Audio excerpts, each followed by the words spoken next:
hello again, or maybe hello for the very first time. I'm glad you wandered in tonight. Really, I am. Maybe you don't even know how you got here. One link, one click, one gentle accident. But some part of you knew you needed stillness, knew you needed a place where the world hushes. So now you're here, and I want you to know you don't have to do anything. No need to focus, no need to understand. You can just let this wash over you, like soft waves across a quiet beach. Maybe you're lying down already. The lights are dim. There's a blanket around your shoulders, a little warmth against the cool edges of the night. The day is slipping off of you. That's like a jacket you didn't realize you were tired of wearing. And outside your window, nothing is happening. Or maybe everything is. The world turns slowly. Light years away, stars explode in silence. And inside you, something begins to settle. Not asleep yet, but no longer quite awake. This is the hush before the clock. That strange space where seconds don't count themselves, where the air gets thicker, softer, where the brain starts to forget its edges, and the body becomes a whisper in the dark. Have you felt it before? That moment just before sleep, when you can't tell whether your thoughts are yours or if they've already started dreaming you? It's a place, not physical, not mental, somewhere in between, like the edge of a page right before the story turns. We live so much of our lives in measured time, schedules, alarms, clocks, but not here, not now. Right now, you're stepping into a space where time doesn't tick, it drifts. You've been here before, though you might not remember it. Each night, your body carries you to this threshold, this quiet hallway between day and dream. And every time, time itself behaves a little differently. Why does an hour of sleep feel like a second, and a second in a dream feel like a lifetime? Why do some nights vanish in an instant, and others stretch on, heavy and thick like honey? That's what we're here to explore, gently, slowly, sleepily. We're not here to solve time. We're here to feel it, to listen to it, to drift through it like a leaf in still water. I've made this story as sleepy as I can, but sometimes wonder stirs the soul. So if your mind wakes up a little as we go, that's okay too. Curiosity is just another way of dreaming. If you're already enjoying this soft moment, if your breath is slower now, if your eyes feel a little heavier, maybe, just maybe, you could let this video know. A gentle like is all it takes. Nothing loud, nothing urgent, just a whisper in return. And I'd love to know where you're listening from. The nights here are quiet, but they stretch across oceans. Each one of you, a pinprick of light on the map of bedtime, a flicker of stillness in a busy, spinning world. So now, let's begin. Lay back, take a breath, let the room fall away. You don't have to follow everything I say. In fact, it's okay if you forget most of it, because this story isn't for your memory, it's for your moment. We're going to slip into that edge of things, into that tender in-between, between now and not yet, between the tick and the talk, between you and sleep. And there, in the hush before the clock, you might just notice something you've never seen before. Time feels different when you're asleep. And that's where we're going. Let's drift a little deeper.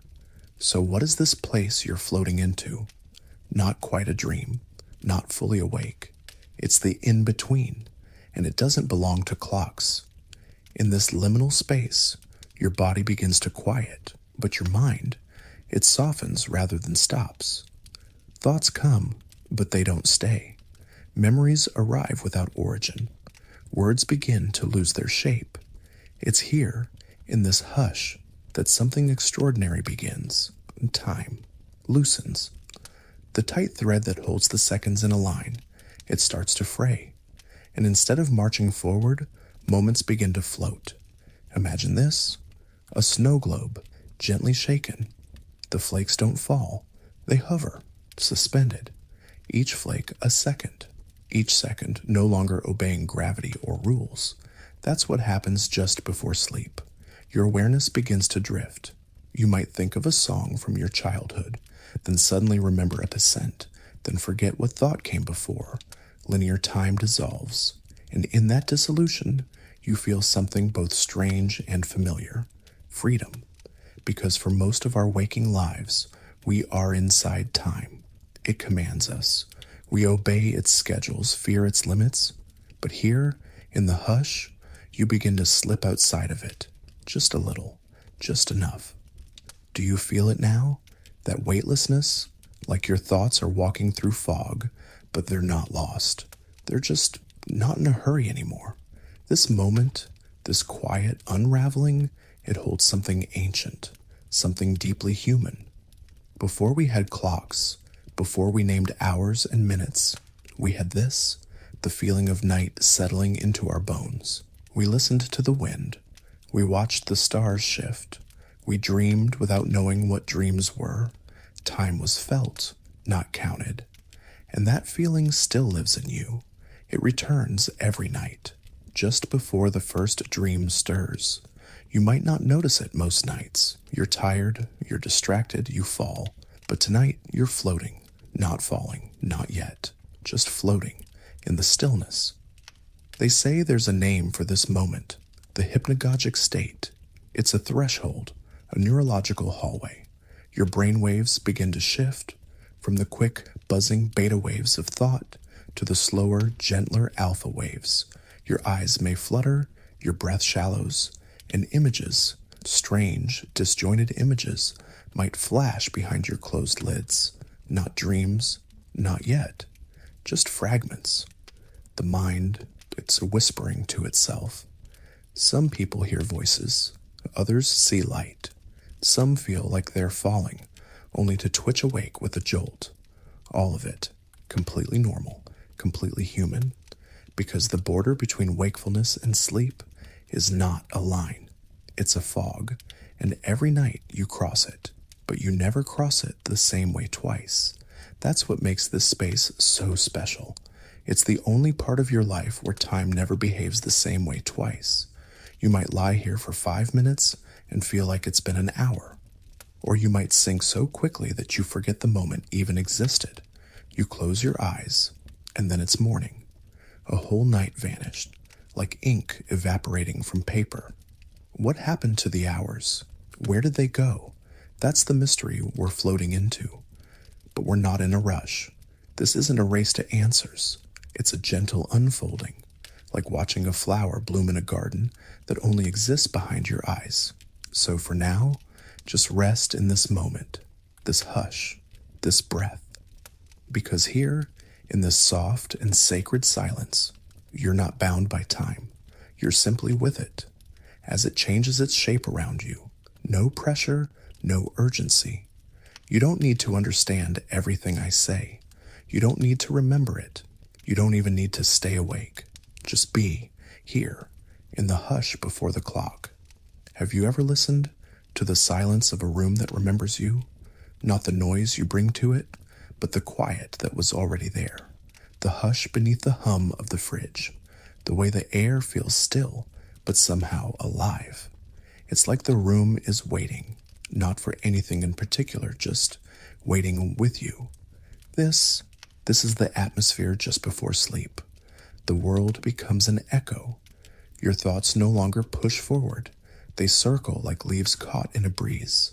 Your body becomes distant like a house you've stepped outside of. And you become a witness to yourself. And what you're witnessing is time beginning to behave strangely. In this moment, your internal time, the felt time, begins to slip away from the external, mechanical time. The ticking clock still ticks, but it's no longer your guide. Instead, your body starts following a different rhythm, the rhythm of dreams yet to come. Did you know your brain has a clock of its own? Not the logical scheduling one, but a deeper, ancient metronome tied to the light of stars, to the rise and fall of the sun, long before cities blinded the sky. This is your circadian rhythm, but it's more than just biology. It's the poetry of your body remembering what it means to rest, to dissolve, to trust the dark. Because the dark isn't empty. It's full of things you forgot you knew, of symbols, of the language your waking mind doesn't speak. The closer you get to sleep, the closer you get to that forgotten language. That's why time begins to feel so strange here. It's not linear anymore. It's symbolic. A second can feel like a season. A thought can open a door to 1,000 memories you didn't know you kept. You might lie still, but entire landscapes pass behind your eyelids. Have you ever felt that, like you were watching yourself from outside your body? Or heard your name in a dream that hadn't started yet? That's not weirdness. That's not nonsense. That's the deeper logic of the subconscious rising up to greet you. Because time here becomes cyclical, or even vertical. Moments don't pass. They layer, one on top of the other, like whispers from a past life you never lived, but somehow remember. And so, this hush, this sacred stillness, is more than just the gateway to sleep. It's a return. To what? To yourself. The self beneath the noise, beneath the deadlines, beneath the things you had to be just to make it through the day. In this hush, you are not what you've accomplished. You are not your worries. You are not your mistakes. You are the quiet observer, the timeless presence watching time itself begin to blur. You're probably starting to feel that blurring now. Your limbs are heavier, or maybe lighter. You're not sure. Your sense of space is shifting. The bed feels deeper, the room wider. And time? It doesn't tick anymore. It breathes. This is the point, just before sleep. But it's not sleep yet. It's a hallway made of fog and stardust. And you are the traveler. No destination, no map, only the knowing that you are meant to pass through. The ancient Greeks had a word for this, lethe. It means forgetfulness, but not the kind where things are lost, the kind where burdens are gently lifted, where the noise of the day is quietly erased by the river of night.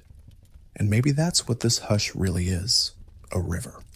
You're not falling asleep, you're being carried, the way moonlight carries shadow, the way a lullaby carries longing, the way time in this moment carries you without ever asking where you're going. Because here's the truth. Sleep doesn't arrive like a switch. It arrives like a tide, slow, inevitable, soft where powerful, and right now, you are standing on the shore, barefoot, eyes closed, listening as that tide comes in.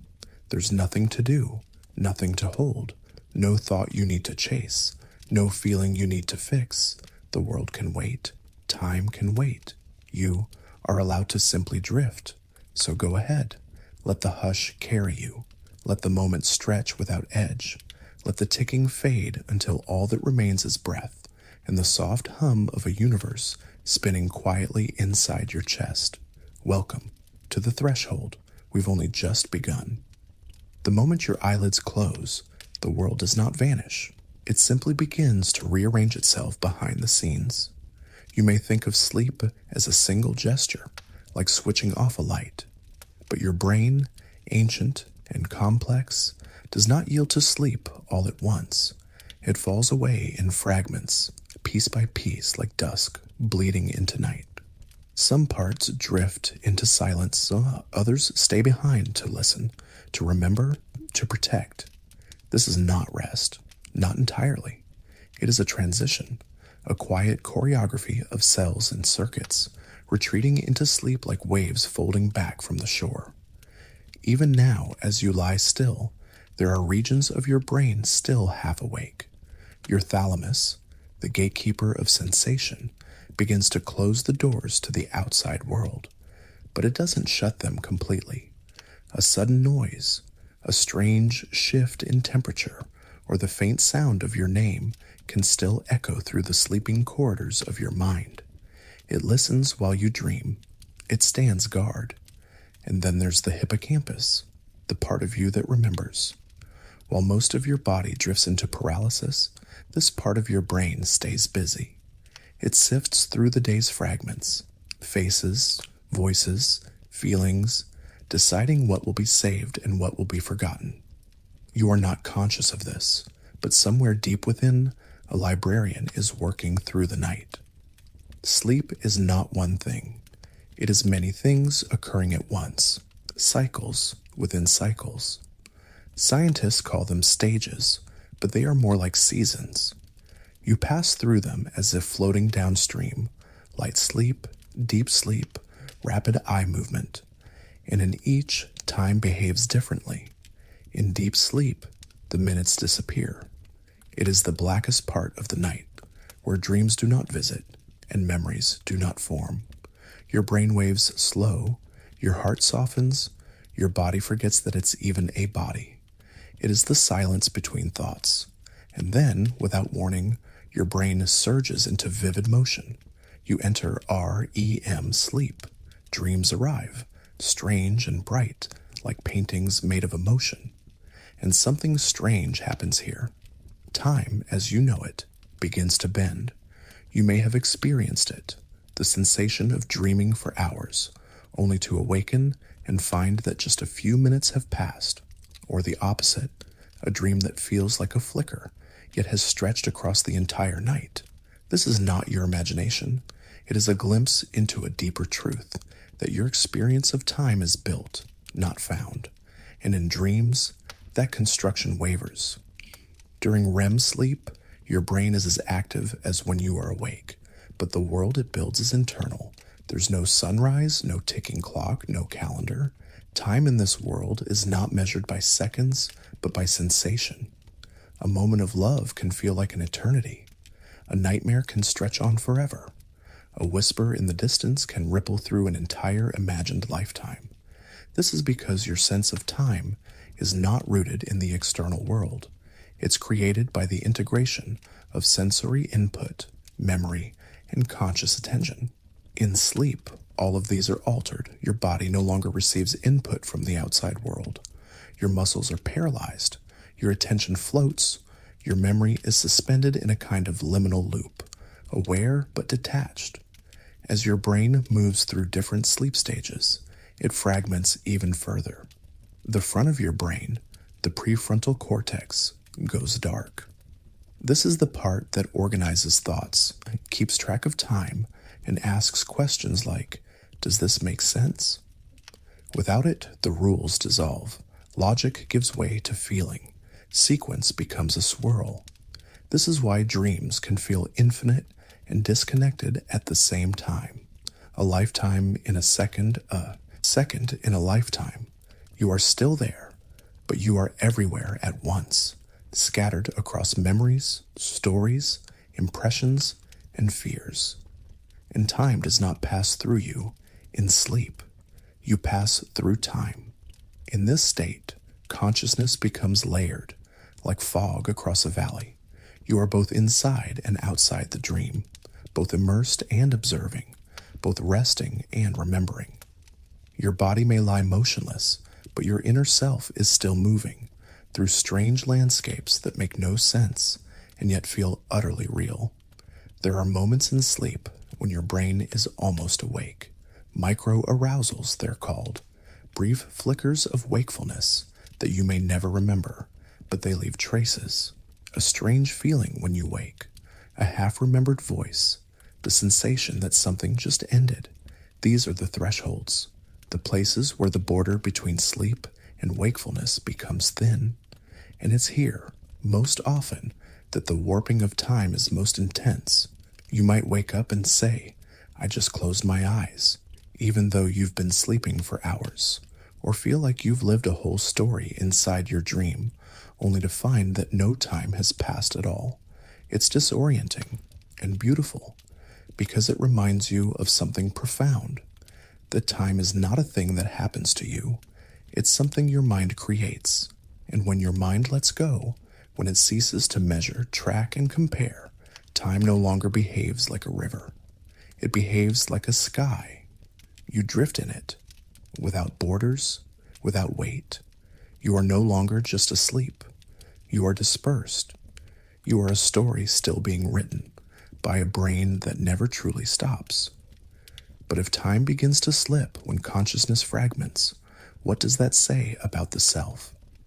In wakefulness, the self feels unified, a continuous stream of thought, tethered to memory, intention, and physical space. But as we fall asleep, this unity loosens, not all at once, but in shimmering, staggered cascades. Different regions of the brain, like musicians in a fading orchestra, begin to drift at their own tempo. The prefrontal cortex, responsible for logic and decision-making, is one of the first to dim. Its structured voice, always narrating, organizing, problem-solving, slowly recedes. The chatter falls away, and in that silence, other parts begin to whisper louder. The amygdala, with its feelings, the hippocampus, and with its memories. Emotion begins to swell where reason once ruled. Stories begin to braid themselves from fragments of experience and unspoken longings. This is why dreams are rarely logical, because the conductor is gone, but the instruments are still playing. Imagine your consciousness as a grand, ancient theater. In wakefulness, every seat is filled with active participants: logic, language, sensation, memory, judgment. The stage is brightly lit, scenes follow scripts, dialogue flows. But as you fall asleep, one by one, the audience members begin to fade. The light dims. Only a few remain, scattered and strange, shouting out lines from old plays, half-remembered and improvisational. And the story unfolds anyway, without coherence, but with deep emotional weight. This is the fragmented awareness of sleep. Not a total blackout, but a reconfiguration of mind. You may lie still in bed, unaware that the parietal lobes are still faintly mapping your body's position in space, while the auditory system stays faintly alert, still listening for your baby's cry or the creak of a door. You are asleep, yet parts of you remain quietly vigilant. Sleepwalkers rise from bed, guided by procedural memory and muscle control, moving through hallways with no conscious thought, as if some ghost of intention remains after awareness has left. And in these moments, time becomes unpinned, because the very mechanism that tracks time, the consistent beat of attention and memory, is disrupted. To measure time, we need a reference point. In wakefulness, we compare one moment to the next through continuity of thought. But in sleep, when awareness becomes fragmented, that comparison breaks. There is no steady narrator logging the hours.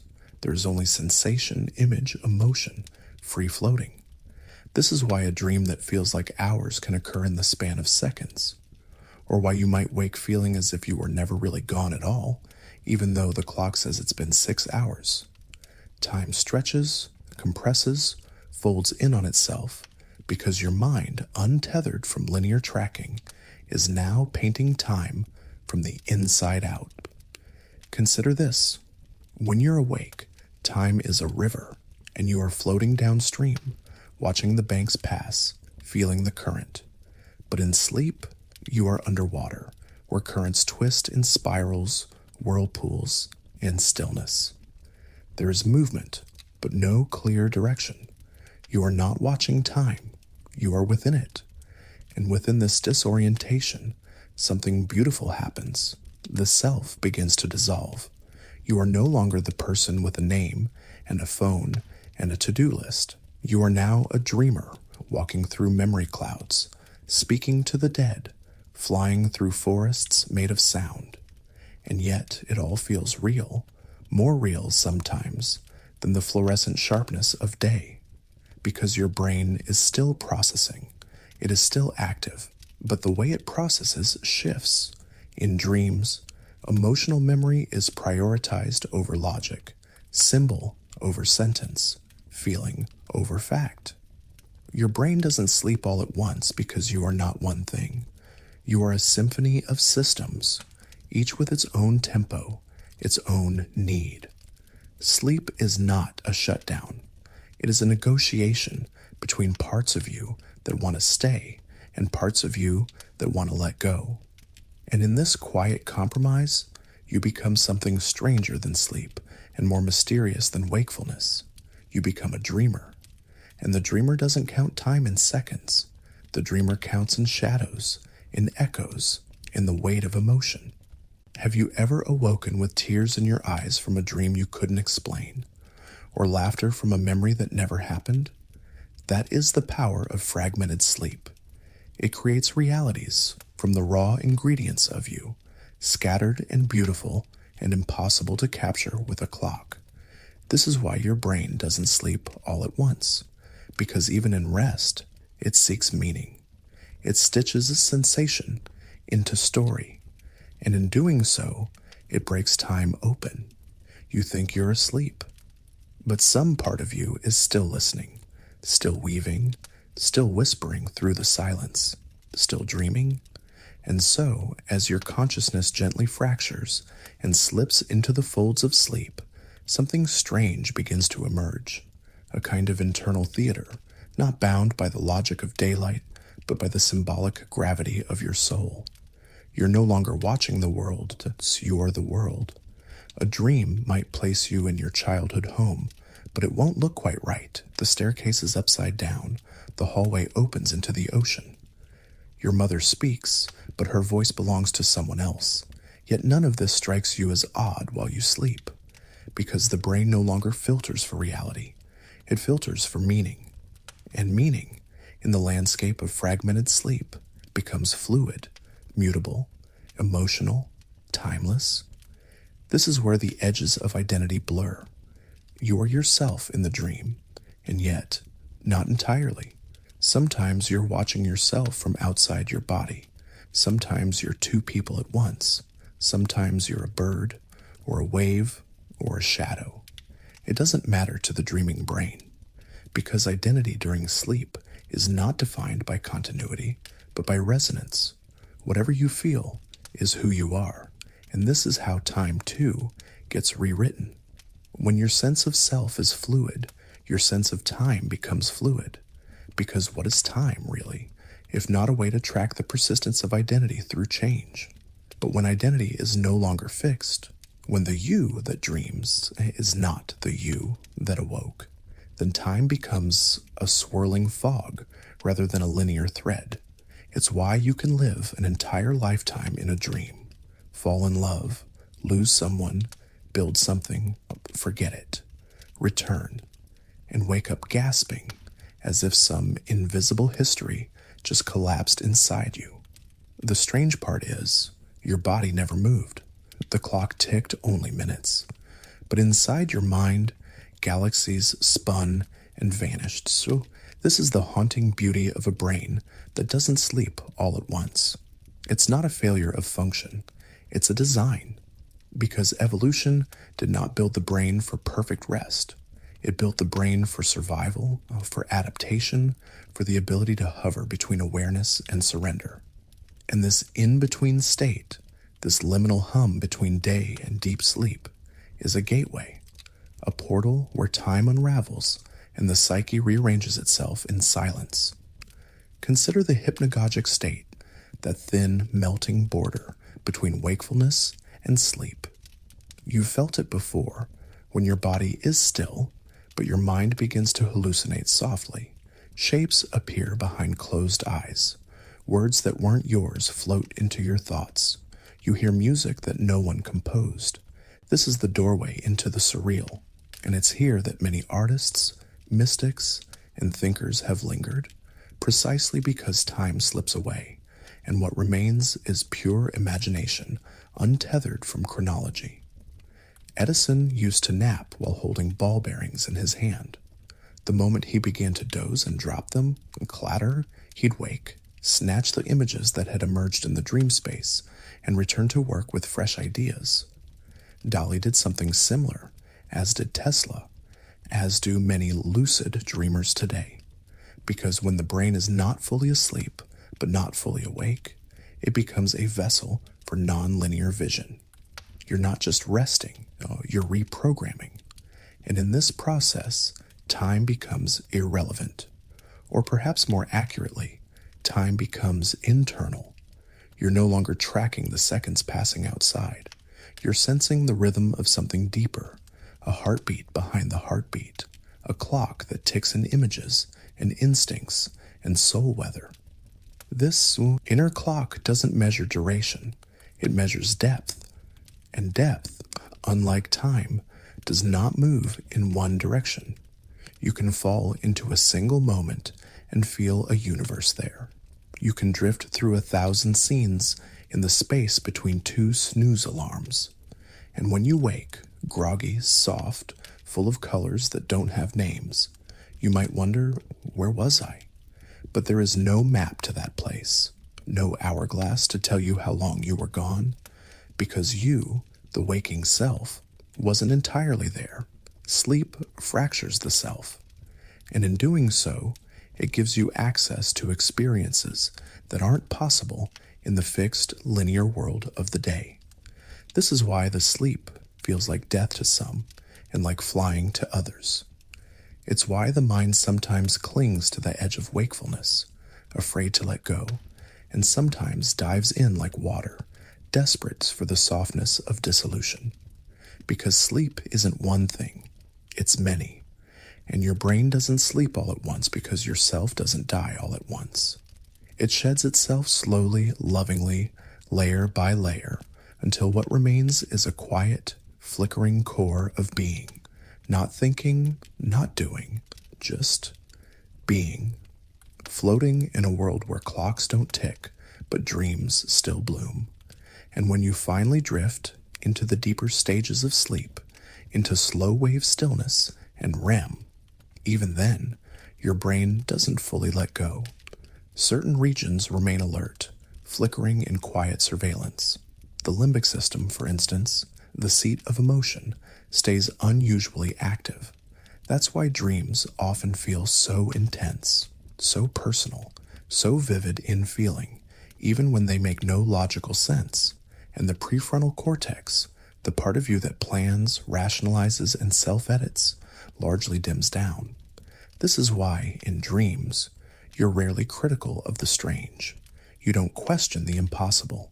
You simply feel your way through it, like a child in a foggy forest, trusting emotion more than direction. But the brain is not shut off. It's selectively tuned. Some neurons fire as if they were fully awake. Others go completely silent.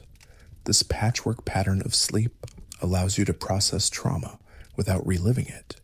It lets your mind revisit memories in disguise, softened, reshaped, so they no longer hurt as they did before. This is why dreams can be both cryptic and cathartic. And this is also why your body doesn't act out your dreams. Because the brainstem paralyzes your major muscle groups during REM sleep, keeping you still even as your inner world becomes intensely active. In a way, sleep is the most intelligent surrender the body knows, because you're not unconscious. You're restructured. Your brain is running emotional simulations. It's repairing synapses. It's filing experiences into long-term memory drawers. It's pruning irrelevant thoughts and strengthening necessary ones. It's wandering and healing at the same time. Even when you don't dream, even in the blankest stages of deep sleep, something in you remains dimly awake, like a lighthouse in a fog, turning slowly, watching without words. It's the part of you that never fully sleeps, and maybe never fully wakes either. Some traditions call it the soul, some the witness, some consciousness itself, untethered from the brain, merely using it as a tool. Science may call it brainstem vigilance or sensory gating or nocturnal cognition, but names don't capture its texture. The feeling that while you are gone, something stays, something that listens to the world even as you vanish into it. It's why a mother wakes at the softest whimper of her child, why you stir just before your alarm goes off. why the wind outside your window sometimes finds its way into your dream before you even hear it. The world seeps in, but only through channels the sleeping brain deems relevant. This selective openness is not a flaw, it's a boundary, a veil that protects the psyche while still keeping one eye half open.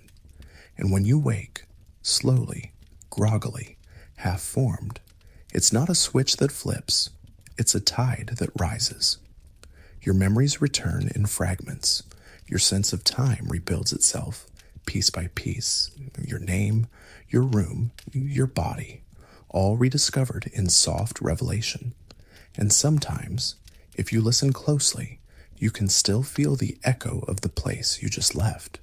A soundless emotion, a truth you can't quite translate, like the scent of something sacred quickly fading in the daylight, because part of you is always there, still dreaming, still watching, still hovering between sleep and wakefulness, like a ghost with a heartbeat. And maybe that's not a flaw of biology. Maybe that's the mystery of being alive, that we never entirely know where the edges of our awareness lie, that we live in layers, that consciousness is not a light you turn off, but a fire you dim, one ember at a time, so that the night can come in and teach you what the day could not. So the next time you fall asleep, remember, you are not disappearing. You are transforming. You, body may lie still, but your mind is a traveler, gently disassembled and scattered across the terrain of the night, rebuilding itself in shadows and silence. Because sleep is not one event, it is many. And your brain, in all its beautiful complexity, was never meant to rest all at once. It was meant to dissolve, piece by piece, into the soft unknown. And from that dissolution, you awaken, not just rested, but rearranged. Somewhere in the quiet, hidden center of your brain, a clock is ticking. It doesn't tick with seconds. It pulses with light, with rhythm, with memory older than your name. It is your circadian clock, a 24-hour drumbeat buried in flesh and electricity, guiding you through the unseen tides of wake and rest. And it does this, whether you're paying attention or not. You carry this clock inside you, not like a watch on your wrist, but more like a sun under your skull. At dawn, it lights a fire behind your eyes. At dusk, it dims that fire without asking your permission. It knows when to release melatonin.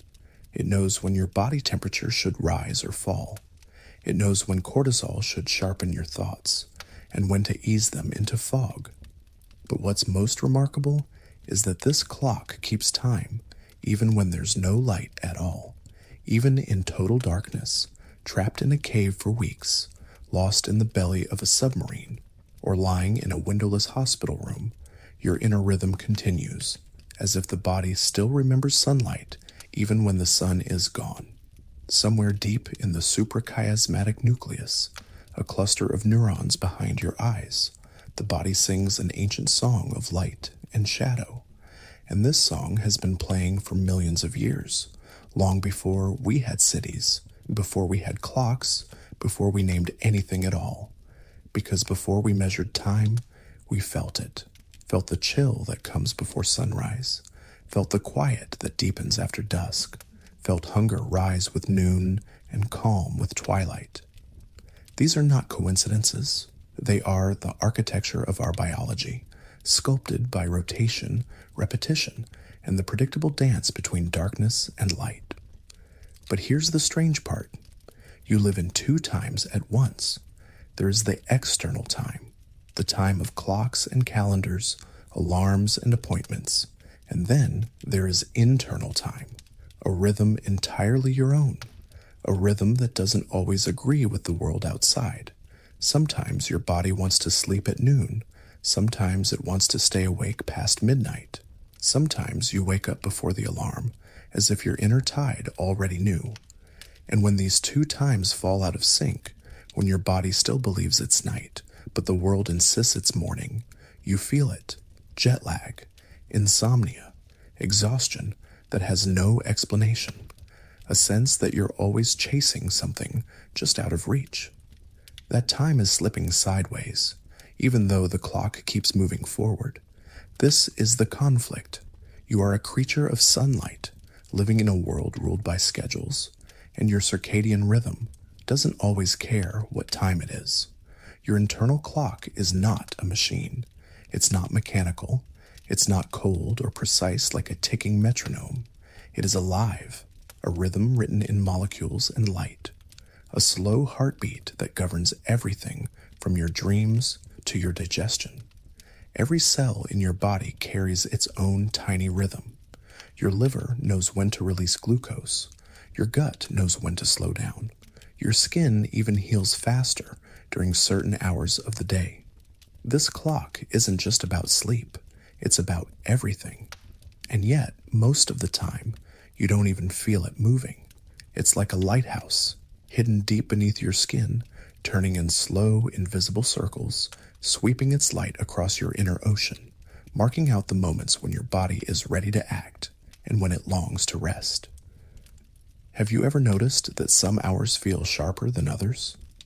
That you can think clearly at 10 a.m., but feel foggy by 3 p.m., only to wake again with energy after dark? These aren't just moods. They are rhythms, waves of neurochemicals that rise and fall, like tides against the shore of your skull. Your alertness, your hunger, your motivation, your blood pressure, your body heat, even your pain sensitivity, they all dance to this invisible metronome. And yet, we rarely honor it. We work under fluorescent lights when our body expects dusk. We stay awake with caffeine when our biology begs for silence.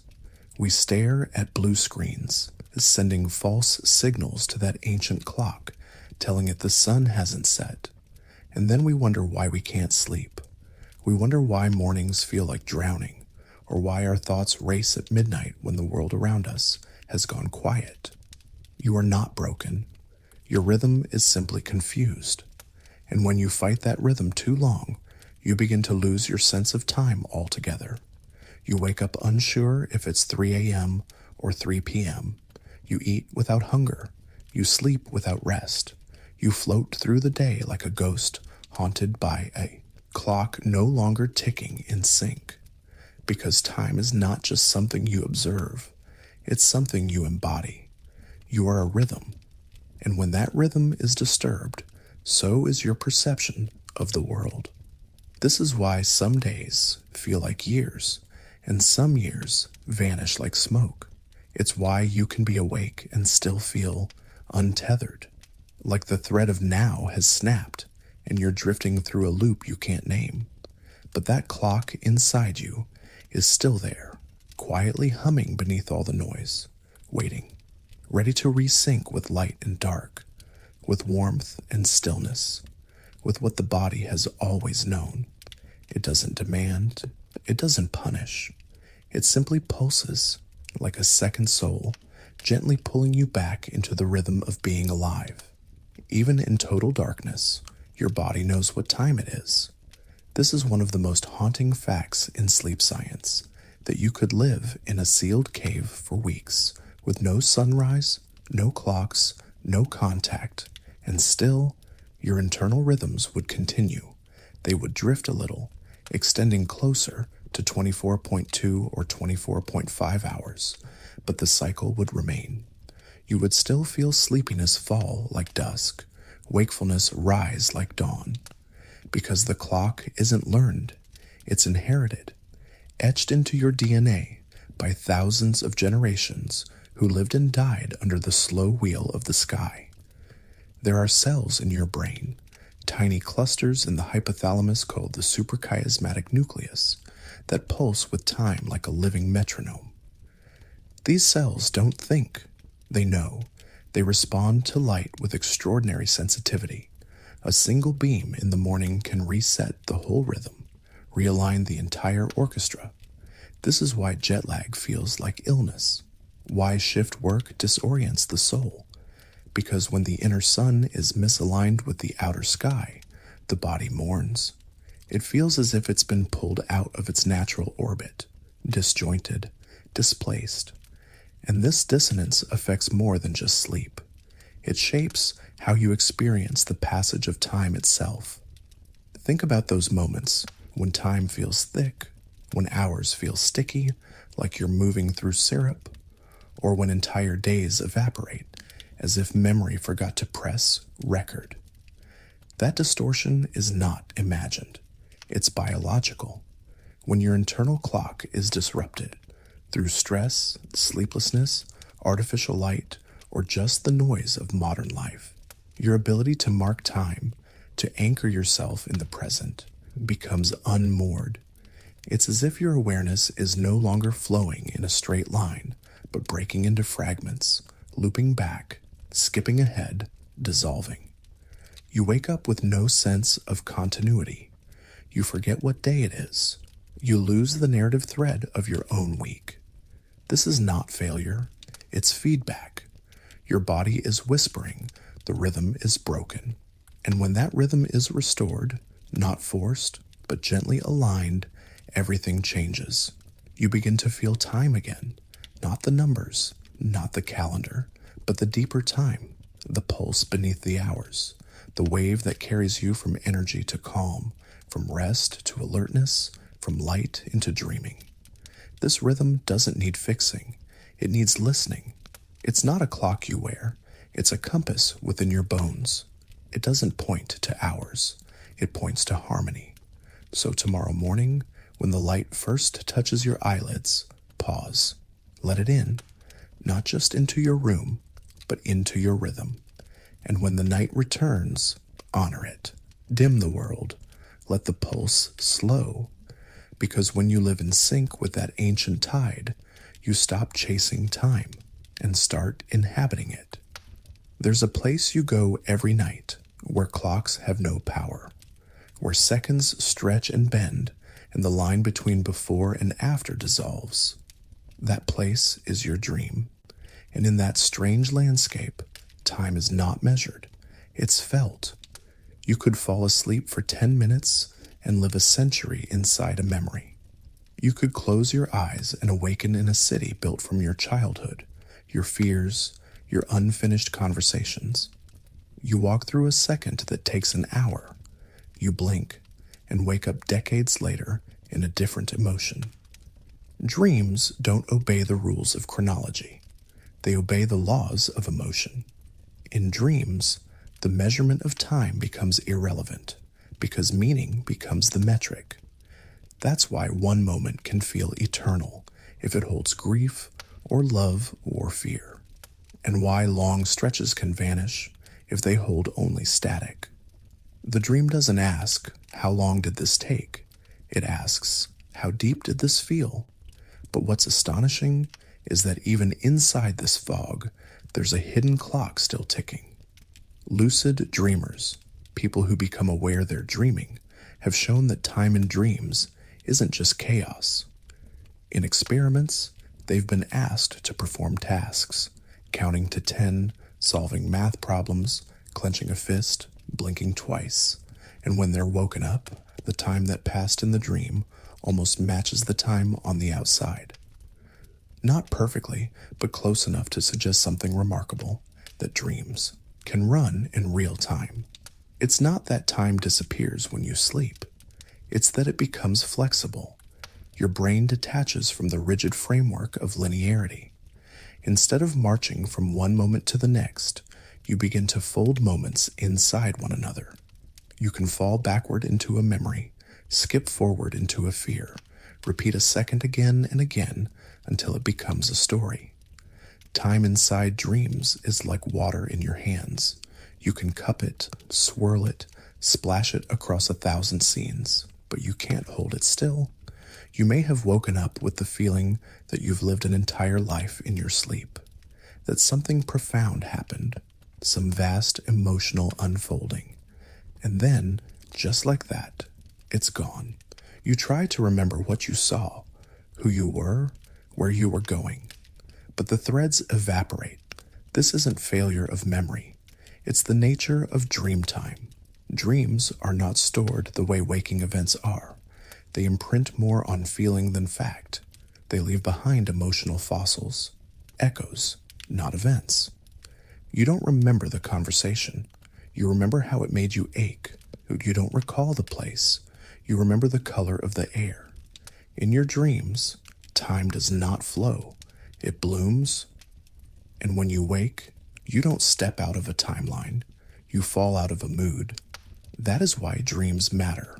Not because they teach you chronology, but because they teach you the truth. This time is not always a clock.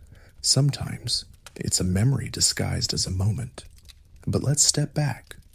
Can science really measure something so ethereal, a timeline that exists only behind closed eyes? Surprisingly, yes. And the answers whisper a kind of magic that even the coldest instruments can't fully explain. In sleep labs around the world, lucid dreamers have become cartographers of the subconscious, navigating inner terrain while wearing EEG caps and eye-tracking gear. And here's where it gets fascinating. When someone becomes lucid in a dream, when they know they're dreaming, they can follow instructions from the waking world. In one experiment, researchers asked lucid dreamers to move their eyes in a specific pattern, left, right, as a signal that they had become aware. And it worked. Those eye movements showed up in the waking world's machines, just as the dreamer claimed they would. An SOS from another dimension. But it didn't stop there. In another study, lucid dreamers were told, count to 10 slowly and clearly inside the dream. Then signal with eye movements when you start and when you finish. The researchers measured the time, and it was nearly identical to how long it took in waking life. Think about that. Inside a world made of vapor, where streets melt and faces morph, you can still track 10 real seconds as if the clock followed you into the mist. So the dream is not a chaos. It's a parallel rhythm, subtle, unstable, yet somehow still grounded in the deep machinery of the brain. But if dreams can mirror real time, why do they feel so long or so short? The answer lies in how your brain processes reality. In waking life, time is scaffolded by input. Sunlight changes, footsteps echo, conversations unfold with structure. But in dreams, you float in pure experience. There are no clocks, no gravity, no appointments. Instead, you move through narrative weight. Each scene defined not by how long it lasts, but by how intensely it moves you. An anxious dream feels long because your brain is lit with hypervigilance, every second loaded with tension. A peaceful dream feels short because your mind rests in surrender. It's not the minutes that change, it's you. Even REM, the phase of sleep where most dreams occur, runs on a rhythm of its own. The cycles get longer as the night progresses. Your final REM stage may last over an hour, and inside that hour, you might live 1,000 fragmented lives.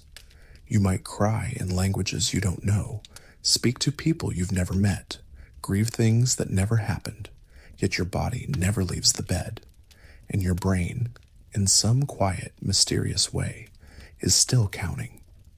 Dreams give us permission to abandon time as a tyrant of schedules and embrace it as a river of feeling.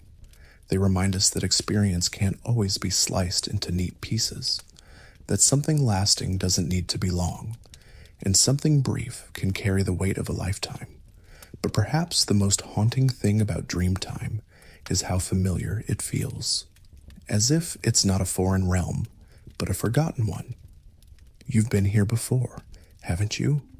That moment in a dream where you find yourself in a city you've never seen, but somehow you know every street. You know the curve of the staircase, the sound of the rain against the windows, the way the light falls across a stranger's face, and somehow it breaks your heart as if it's the last time you'll see them. How can something that never happened hurt so much? Because dreams borrow the emotional fingerprints of your real memories, can run in real time. It's not that time disappears when you sleep. It's that it becomes flexible. Your brain detaches from the rigid framework of linearity. Instead of marching from one moment to the next, you begin to fold moments inside one another.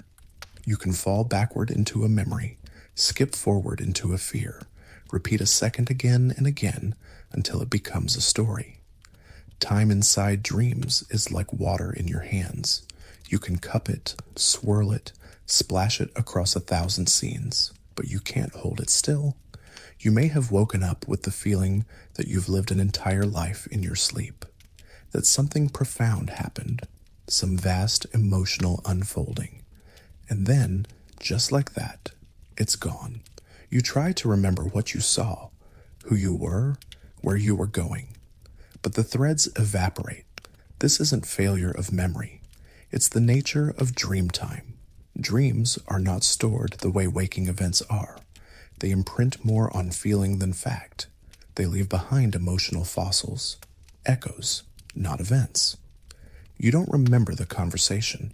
You remember how it made you ache. You don't recall the place. You remember the color of the air. In your dreams, time does not flow. It blooms. And when you wake, you don't step out of a timeline. You fall out of a mood. That is why dreams matter.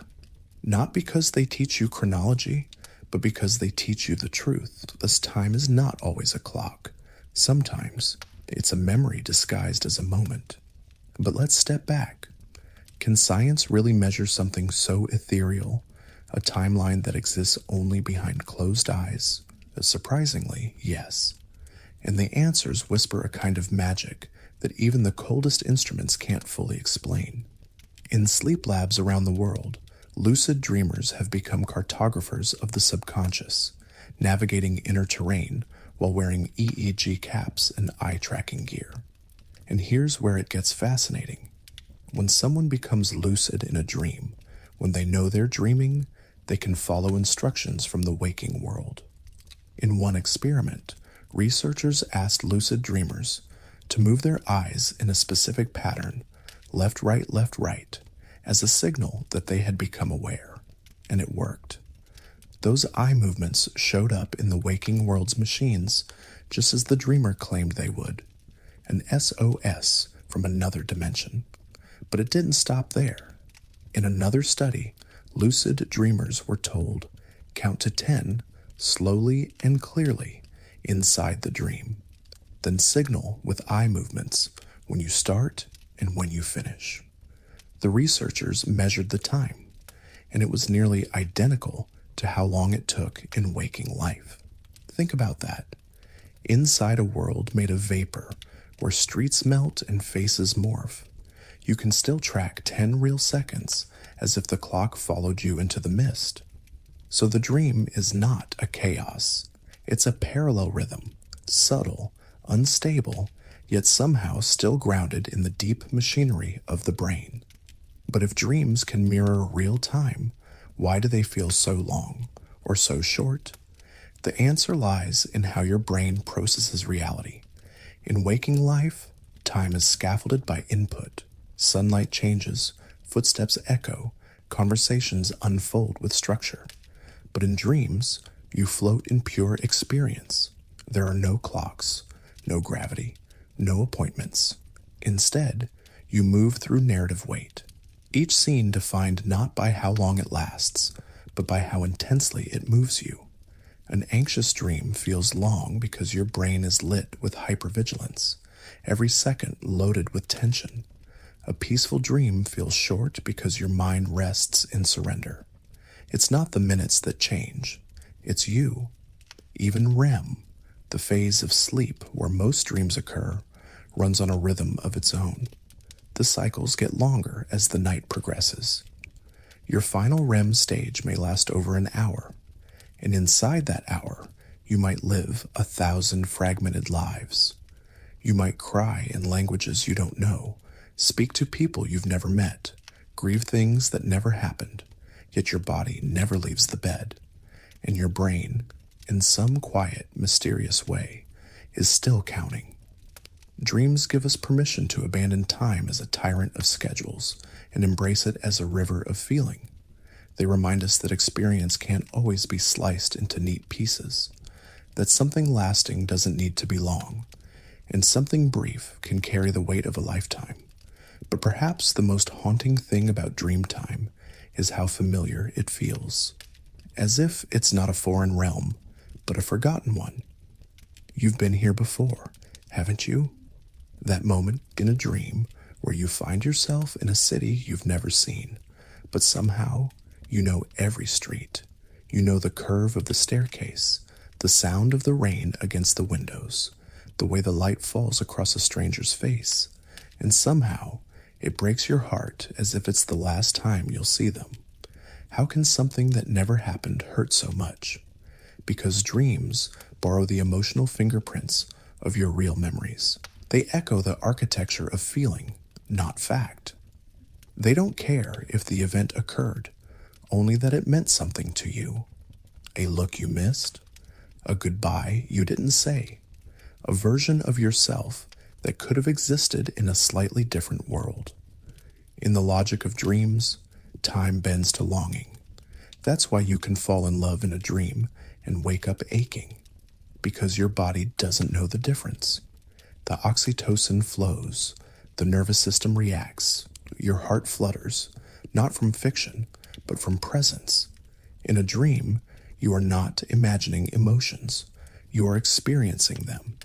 And so the time you spend there, whether it's 10 minutes or 10 seconds, lodges in memory not by its length, but by its emotional intensity. Dreams compress, but they do not diminish. They stretch a moment into meaning. When you wake up, the illusion collapses, but the residue remains. Sometimes it haunts you. A dream where someone forgave you can feel more healing than any conversation you could ever have. Other times, it wounds you. A dream of betrayal can stain your day with a sorrow that logic cannot wash away. But either way, your internal clock tries to stitch it all together, weaving fragments of dream time into the quilt of your waking identity. Who are you if half of your life is spent wandering through invisible hours in worlds that dissolve by morning? Maybe that's why dreams feel so sacred, not because they're unreal, but because they show us that the boundaries between past and future, between memory and imagination, between seconds and centuries, are softer than we think. Time in dreams is not measured. It's felt. It's not a path. It's a pulse.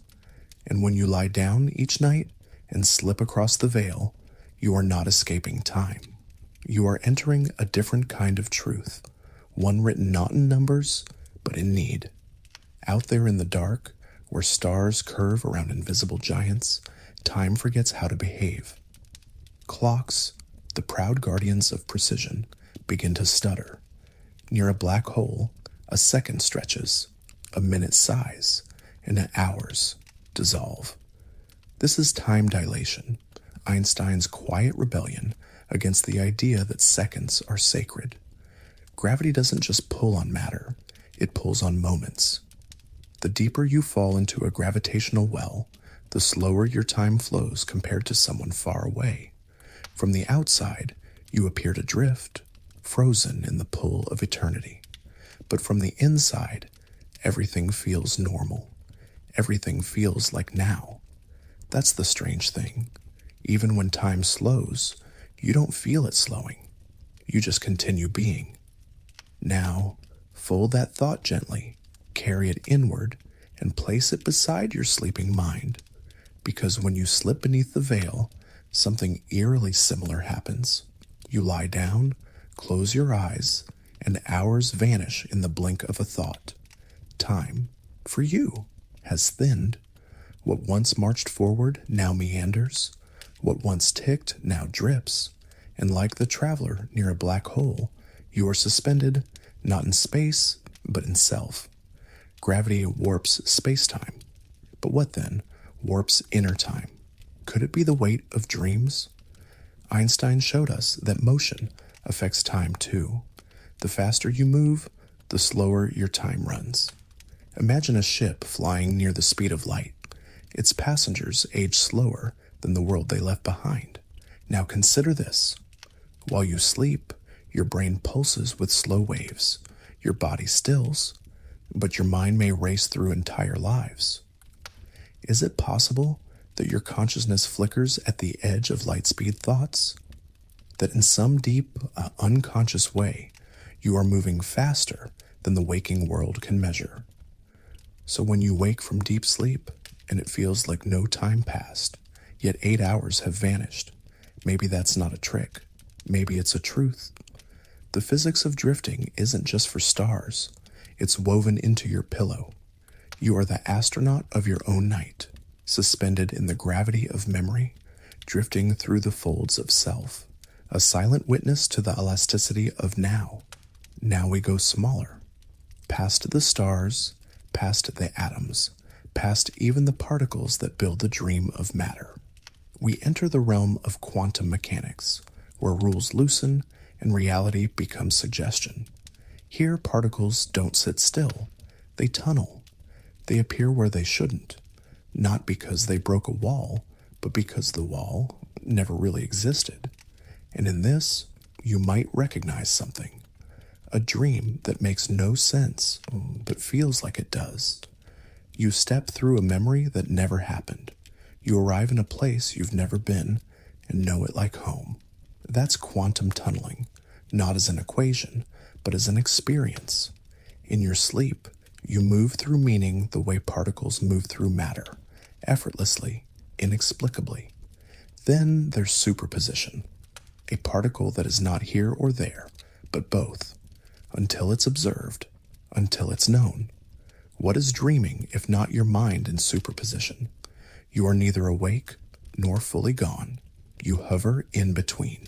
Not this, not that, but something delicate and glowing in the middle. And sometimes you are two things at once. You feel joy while crying.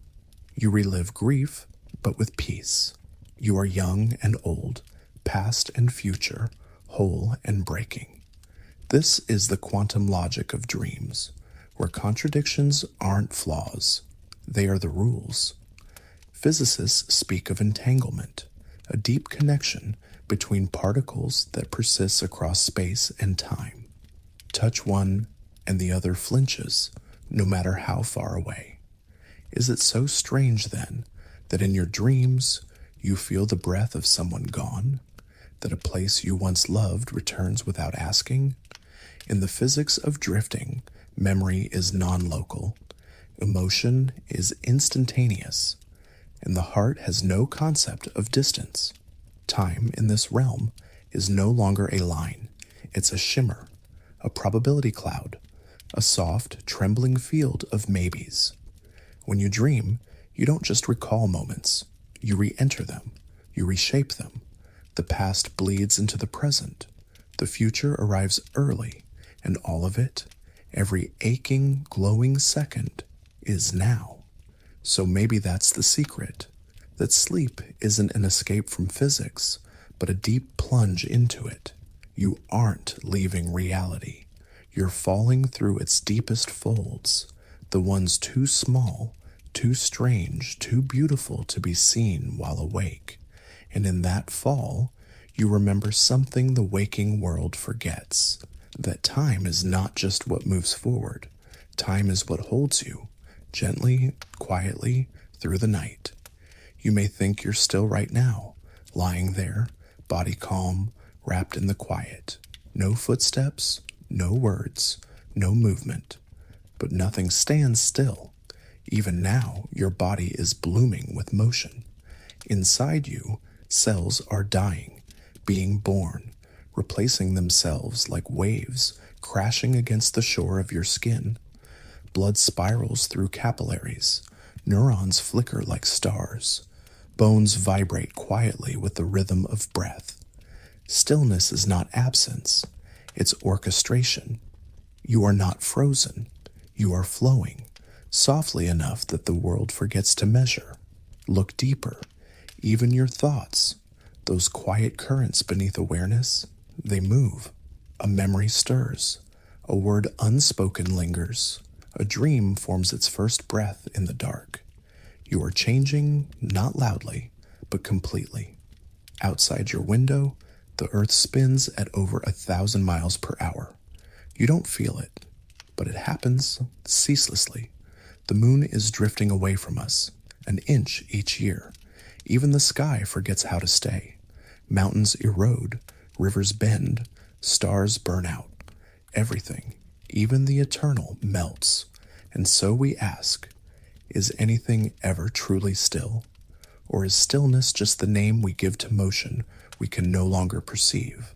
Like a clock with hands too slow to see, but not too slow to change us. Like breath, which never stops, only softens. Even silence isn't still. It hums with the absence of noise. It waits, it holds. And sleep, the deepest sleep, is not escape. It's metamorphosis. You go in as one thing, you emerge as another. Not visibly, not radically, but meaningfully. And so gently, you forget what it meant to be who you were yesterday. Somewhere in your chest, your heart ticks, not like a machine, but like a star remembering how to pulse. Every beat is a drum of time, a signal to the universe. I am still here. I am still becoming. Your heartbeat is not a machine's tick. It's the universe echoing through your ribcage. You are not moving through time. Time is moving through you. You may be lying down, eyes closed, nothing changing. But already, you are a new version of who you were a minute ago. Not better, not worse. Just elsewhere, different, alive. There's a silence that feels like peace, and a silence that aches. The first is rest. The second is truth. Because when you sit in the quiet long enough, you begin to notice the world doesn't stop with you. It keeps going. The stars don't wait for your healing. The sun rises, whether or not you're ready to open your eyes. Even your own breath moves on without permission. You once thought the hardest part of life was surviving the storm, but it's not. It's learning that even calm is temporary, that the moment you name something as still, it has already begun to shift. Like holding water in your hands, it slips through, not to punish you, but to remind you nothing was ever yours to keep. The trees you grew up with, they've aged. The roads you walked, they've cracked. Even the face in the mirror, you don't notice it aging until one day it's no longer the one you remember. That's time. It doesn't knock. It whispers. And then it's gone. So you may wonder, what can be held on to? Is there anything that endures? Not objects, not feelings, not even memories. They change shape every time you touch them. But maybe there is something. Maybe what remains is the awareness of change itself. A kind of stillness within motion, like the eye of a storm. Not everything that moves destroys. Not everything that changes. You empty. Some things fall away so something gentler can emerge. Like a breath, once exhaled makes room for another. Like a dream, once forgotten, frees the mind to imagine again. What if stillness isn't about stopping? What if it's about surrender? Letting go of the need to hold time, to freeze yourself in one version, one place, one meaning. What if true peace isn't finding the moment that doesn't move, but becoming the space that allows everything to? The stars above you right now, they're drifting. The galaxy turns like a slow dance you'll never see end. But within that dance, there's a grace. Nothing stands still, but nothing is lost, only transformed. You are not standing still, but you are not vanishing either. You are evolving. So as you lie here and the night deepens, don't search for silence as escape. Search for silence as acceptance. Let the breath come. Let the breath go. Let your mind rise, drift, and fall. Everything is changing. And somehow, that's what makes this moment so beautifully still. You are not outside the universe. You are not merely watching time flow. You are time flowing. A soft ripple in the ocean of becoming. A flicker of thought in the mind of the cosmos. The atoms in your hands were born in the heart of a star. Supernova dust still clings to your skin, your bones, your breath. You are made of everything that has ever moved. Even when you feel stuck, when hours crawl and nothing seems to change, inside you, galaxies are spinning, billions of cells dividing, decaying, renewing. Time isn't waiting, it's working. Behind your closed eyes, memories are quietly reshaping. Old wounds are softening, unspoken dreams are turning over in their sleep. Stillness is not the absence of motion. It's the space where motion rests. And just like a river doesn't resist the bend, you too can let yourself drift. Let go of the idea that you must always move forward, always climb, always achieve. What if tonight you didn't race the current? What if you simply floated, not lost, but aligned with the soft rhythm of becoming? There's a deeper time beneath clocks and calendars, a quieter rhythm beneath the noise of doing. You can feel it in the pause between breaths, in the space between thoughts, in the silence after a sentence ends. That is the heartbeat of existence, and you are already part of it. Some stars pulse, some flicker, some vanish into blackness, only to be reborn as something unrecognizably new. You are not failing just because you are fading. You are not broken just because you are still.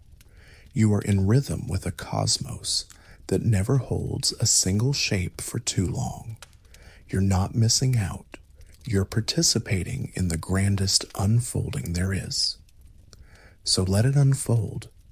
Let yourself be pulled by the quiet tides. Let your fears of falling behind dissolve in the sky of this moment. Because the universe is not behind you. It is not ahead of you. It is moving with you. And in this gentle, sacred motion, you are never left behind. You are being carried. Nothing stands still, but you are not lost. You are in motion. You are in rhythm. You are in time. And that is enough. Now let go of your edges. Sink into the silence. And let yourself disappear into everything. There's a secret the night keeps close to its chest. Sleep does not arrive in a straight line. It spirals. It coils softly inward, like a shell winding into silence, like a galaxy folding into itself.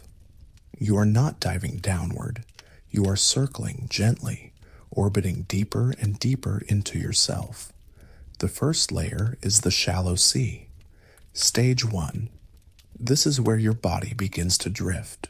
Your heartbeat slows, your muscles soften, your thoughts unravel like ribbons in slow wind. You may still hear the world, a creak in the floorboards, a breeze against your window, but already you are unhooking from it. You're dipping your toes into the soft tide of forgetfulness. And though you do not know it, you've just stepped into a spiral staircase of stars. Then comes stage 2. The waves draw you in. Your brain begins to quiet. Electrical pulses called sleep spindles start to flicker in your mind. Tiny bursts of protection, guarding your rest from noise, from interruption, from the waking world. Think of them as sentinels at the edge of a dream. Tiny watchtowers blinking on the horizon of consciousness. Your temperature drops. Your heart finds a slower beat. You are not awake, and you are not yet deep. You are circling, a moon around the earth of yourself, and now you fall inward. Stage 3 and 4, deep sleep. This is the sacred dark. Delta waves flood your brain, slow, rhythmic, powerful. Your body enters a temple of healing.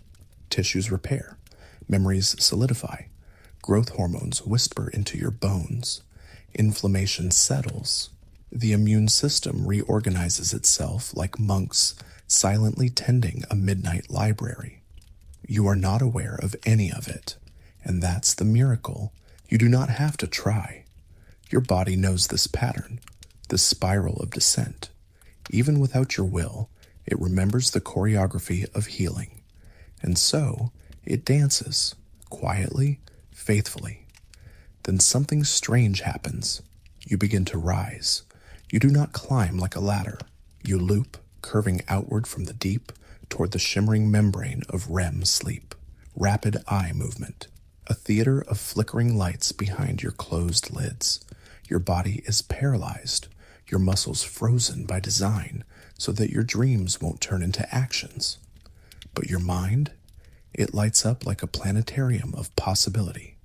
The same brain regions that animate you when awake now come alive in the dark. You are sleeping and yet painting entire realities behind your eyes. This is the spiral in full motion.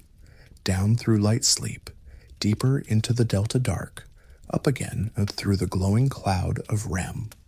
Each cycle lasts about 90 minutes, and through the night, you spin through 4 or 5 of them, not as a straight descent, but as a spiral.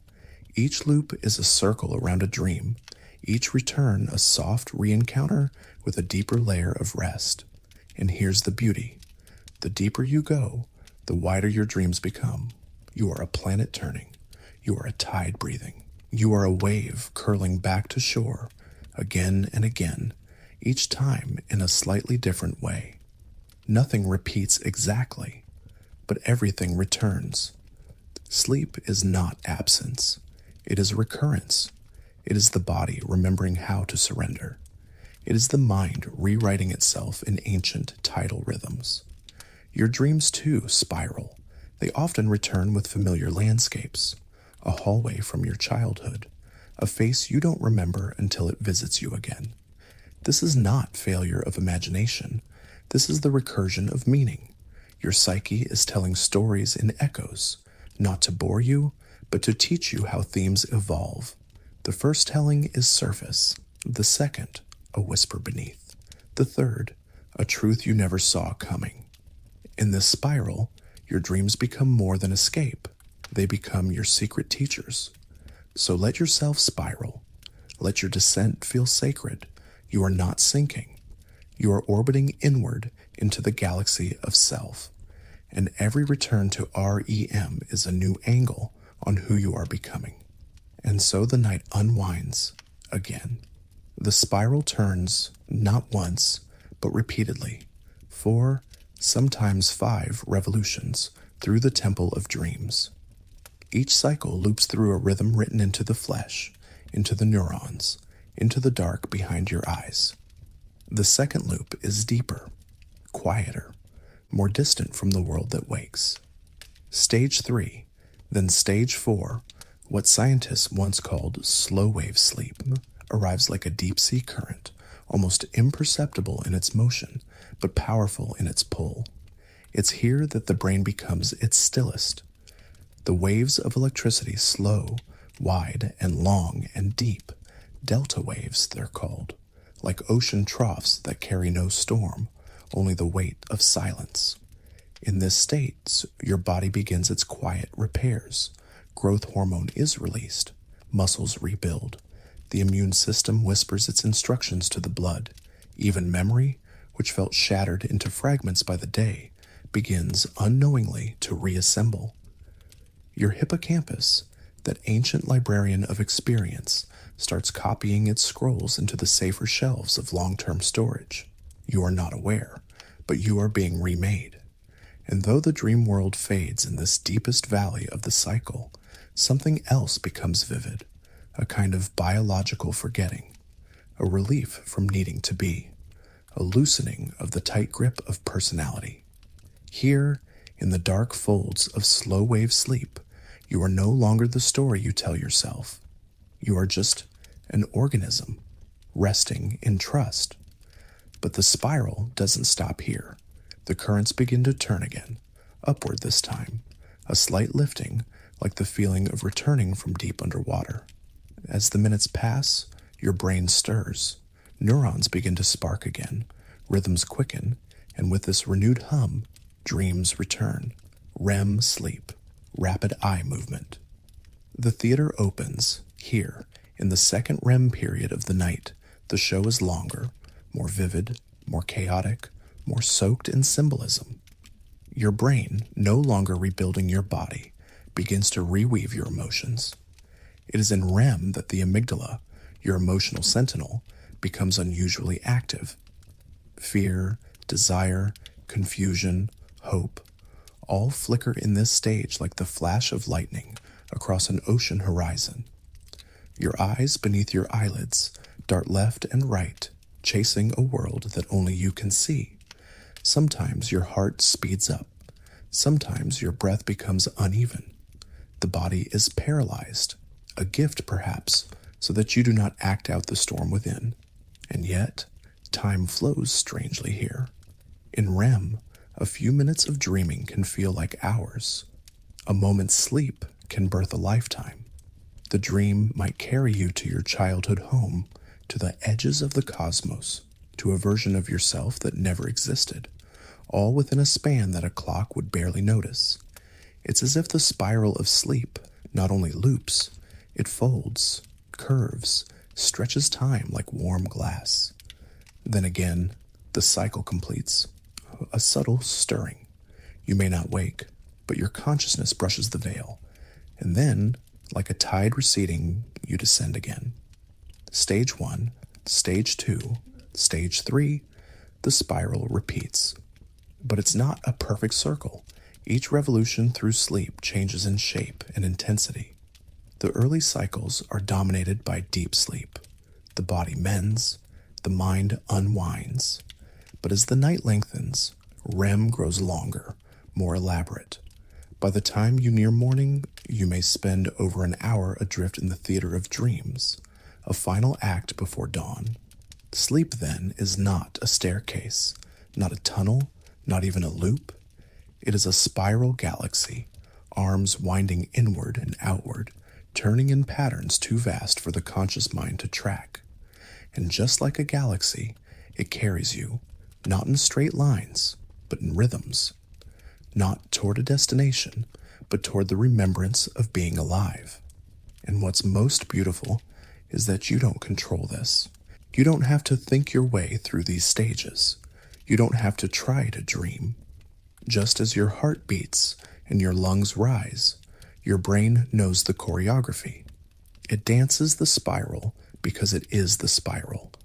Because you are the tide, not the sailor. The moon, not the calendar. The wave, not the shore. And somewhere along this spiral, you begin to forget what forgetting means. The mind grows foggy, yes, but not with confusion, with comfort, with surrender. You are no longer trying to sleep. You are simply being slept. The boundaries between self and space dissolve, not dramatically, but gently, like the way mist eats the edges of mountains. You become something softer, a thought unthought, a breath unbreathed, an echo waiting to return to silence. And yet inside that surrender, the brain is more alive than we've ever truly understood. During REM, your brain waves mimic waking life. Your visual cortex dances as if you're seeing. Your motor cortex fires as if you're running. Your emotional centers spark as if you're falling in love or facing danger. Your memories blur and reshape. Facts become metaphors. Traumas become puzzles. Faces return from the dust of time. What emerges is not a replay of the day, but a recomposition of the soul. Like a symphony that rearranges its notes each night, sleep turns your experience into meaning, into strange, symbolic truths. You dream of drowning not because you're near water, but because your heart has been holding something heavy. You fly not because you wish to escape, but because your soul is testing the idea of freedom. In the spiral of sleep, symbols speak the language of your shadow. And isn't it strange that while we dream, we rarely question it? We never stop and say, this can't be real, even when the sky turns green, or we breathe underwater, or we meet a version of someone long gone. Why? Because the part of your brain that makes judgments, that says, this makes sense, and that does not, is quieted during REM. Your prefrontal cortex, the gatekeeper of reason, dims its lantern, and in that dusk, the doors open. Logic steps back. Imagination rushes forward. This is not malfunction. This is transcendence. For just a little while each night, you are allowed to feel truth without needing it to be literal, to experience story without clinging to plot, to explore without destination. A spiral, after all, doesn't go forward, so it goes inward.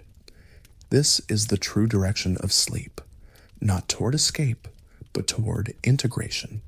The night folds you back into yourself, peels the layers, softens the mask, and beneath it all, the raw, shimmering awareness of simply being.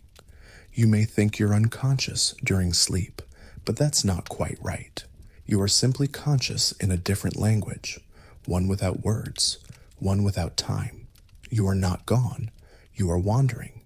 There are some dreams you never forget, not because they made sense, but because they made feeling.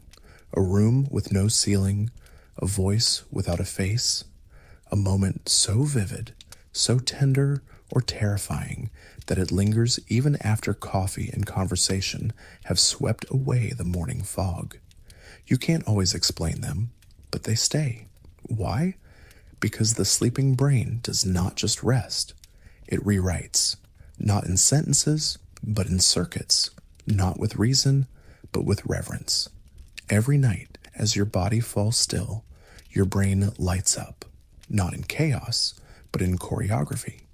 Electrical pulses ripple through the hippocampus, that small curved structure tucked deep inside your brain, shaped like a seahorse and just as mysterious. It's the keeper of memory, the librarian of the self. And when you sleep, this librarian becomes a poet. It doesn't simply file your memories away.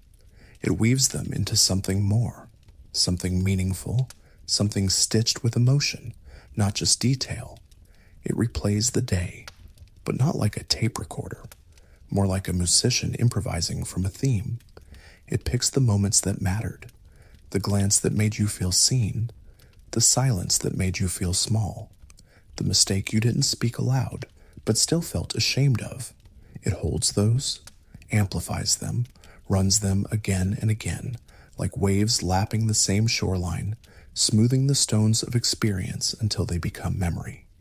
This is hippocampal replay, but it's not mechanical. It's intimate. Your sleeping brain decides what you keep, not by what makes logical sense, but by what moved your heart.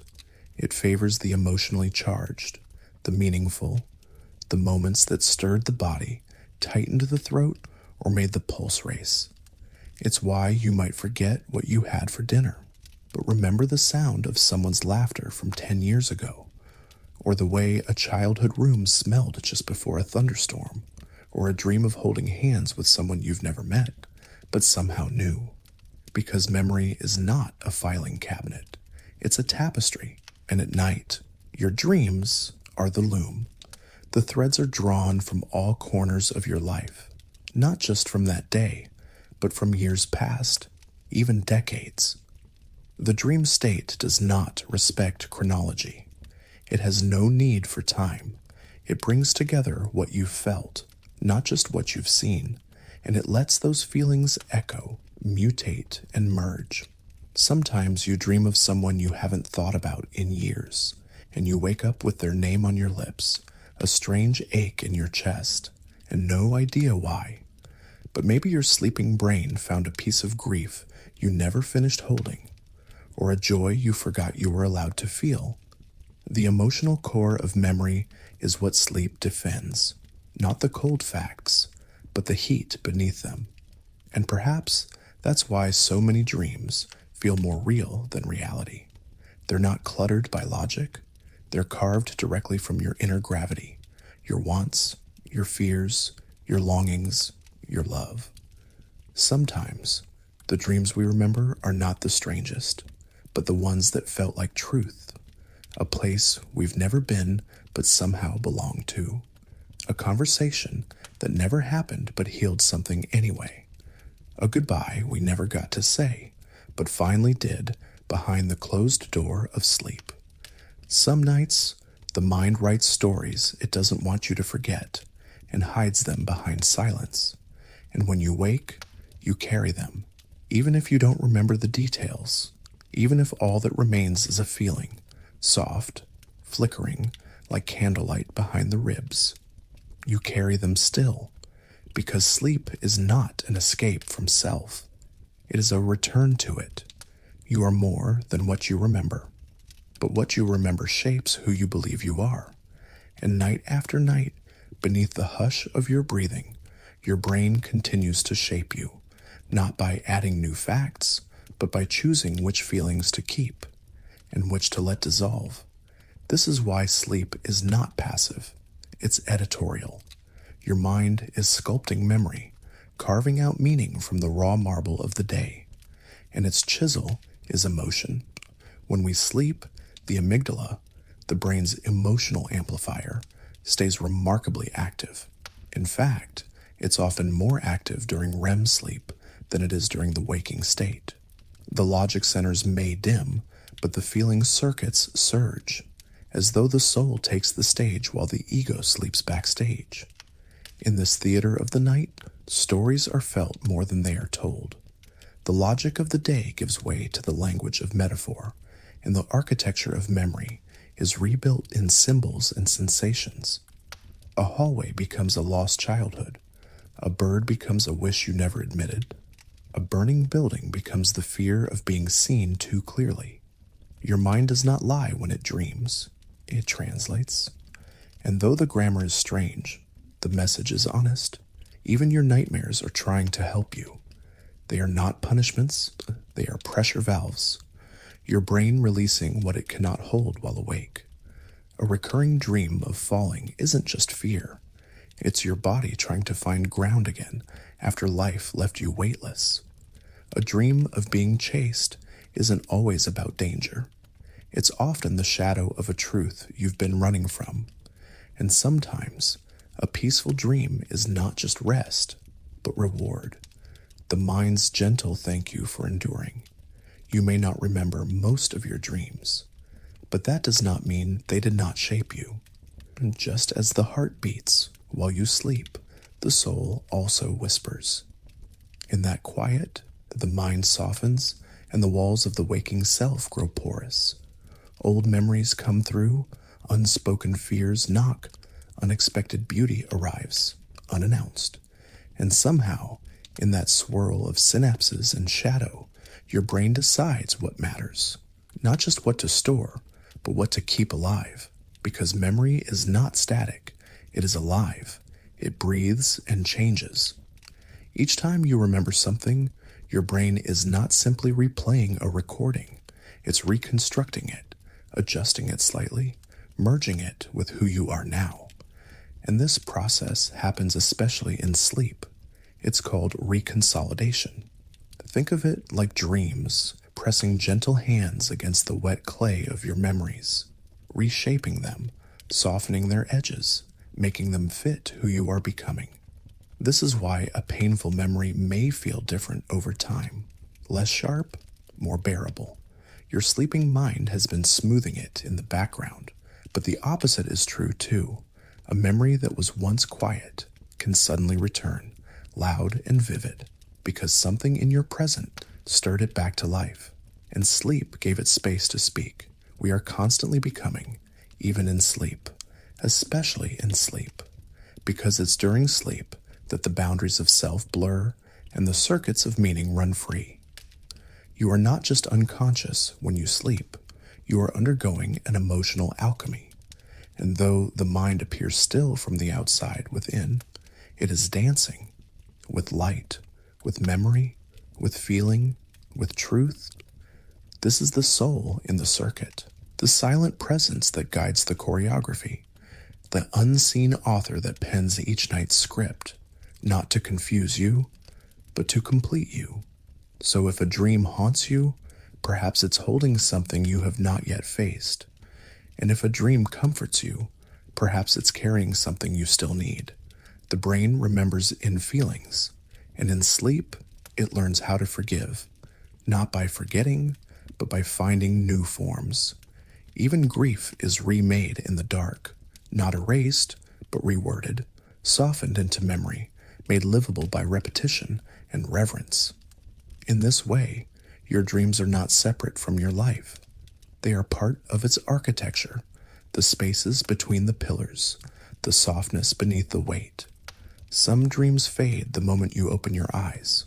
Others stay with you for years, etched into the folds of your memory like a secret someone else told you in another life. Why? Because the ones that stay carried emotion, not logic. The ones you remember most are not the ones that made sense, but the ones that made you feel something. This is the soul's fingerprint in the circuitry of memory.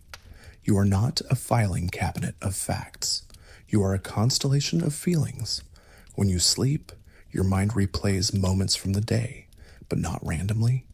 The hippocampus, your brain's memory librarian, selects emotionally important moments to rehearse. It replays these experiences like ripples echoing through still water.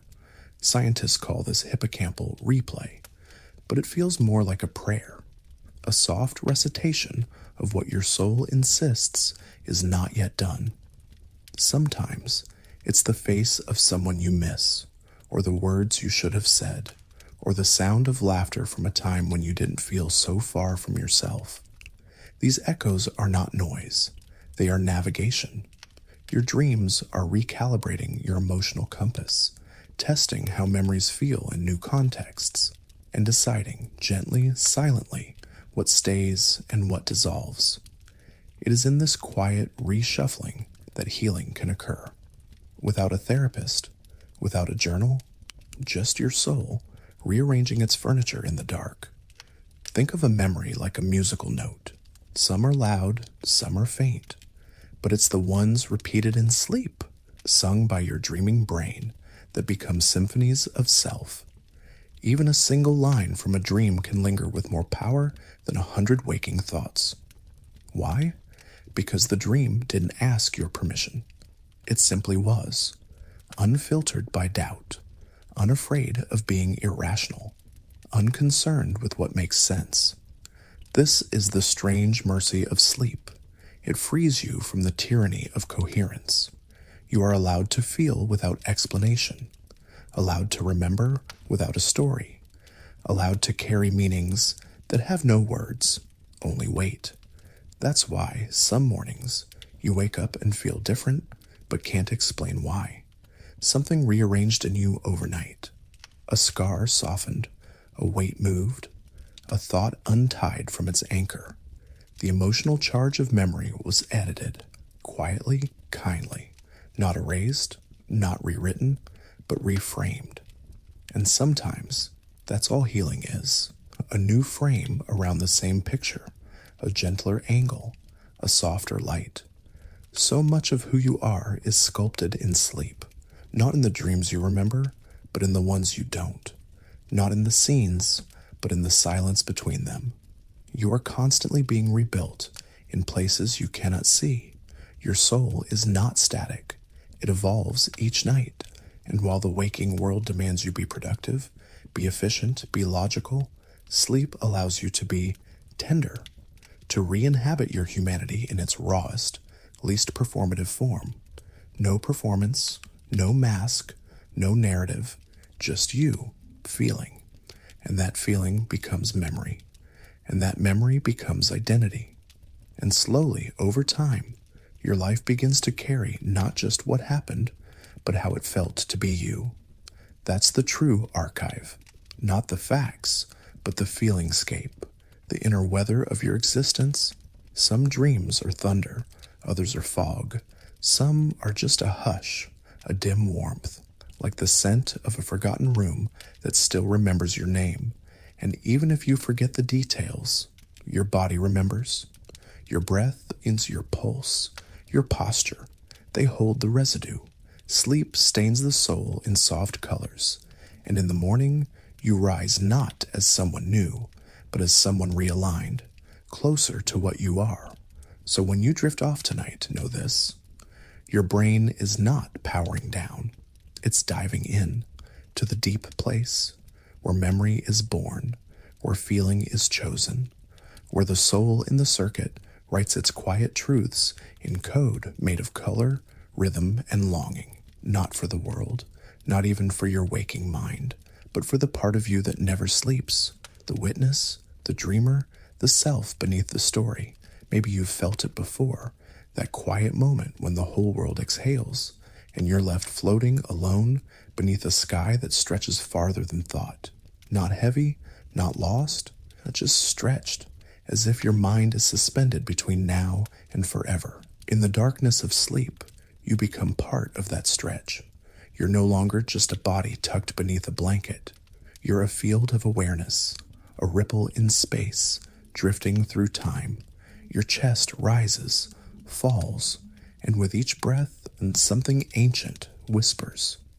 From here, in this soft, slow place, let's begin not with stars, but with silence. Because before light ever bloomed in the universe, there was silence. No ticking clock, no moving hand, just potential.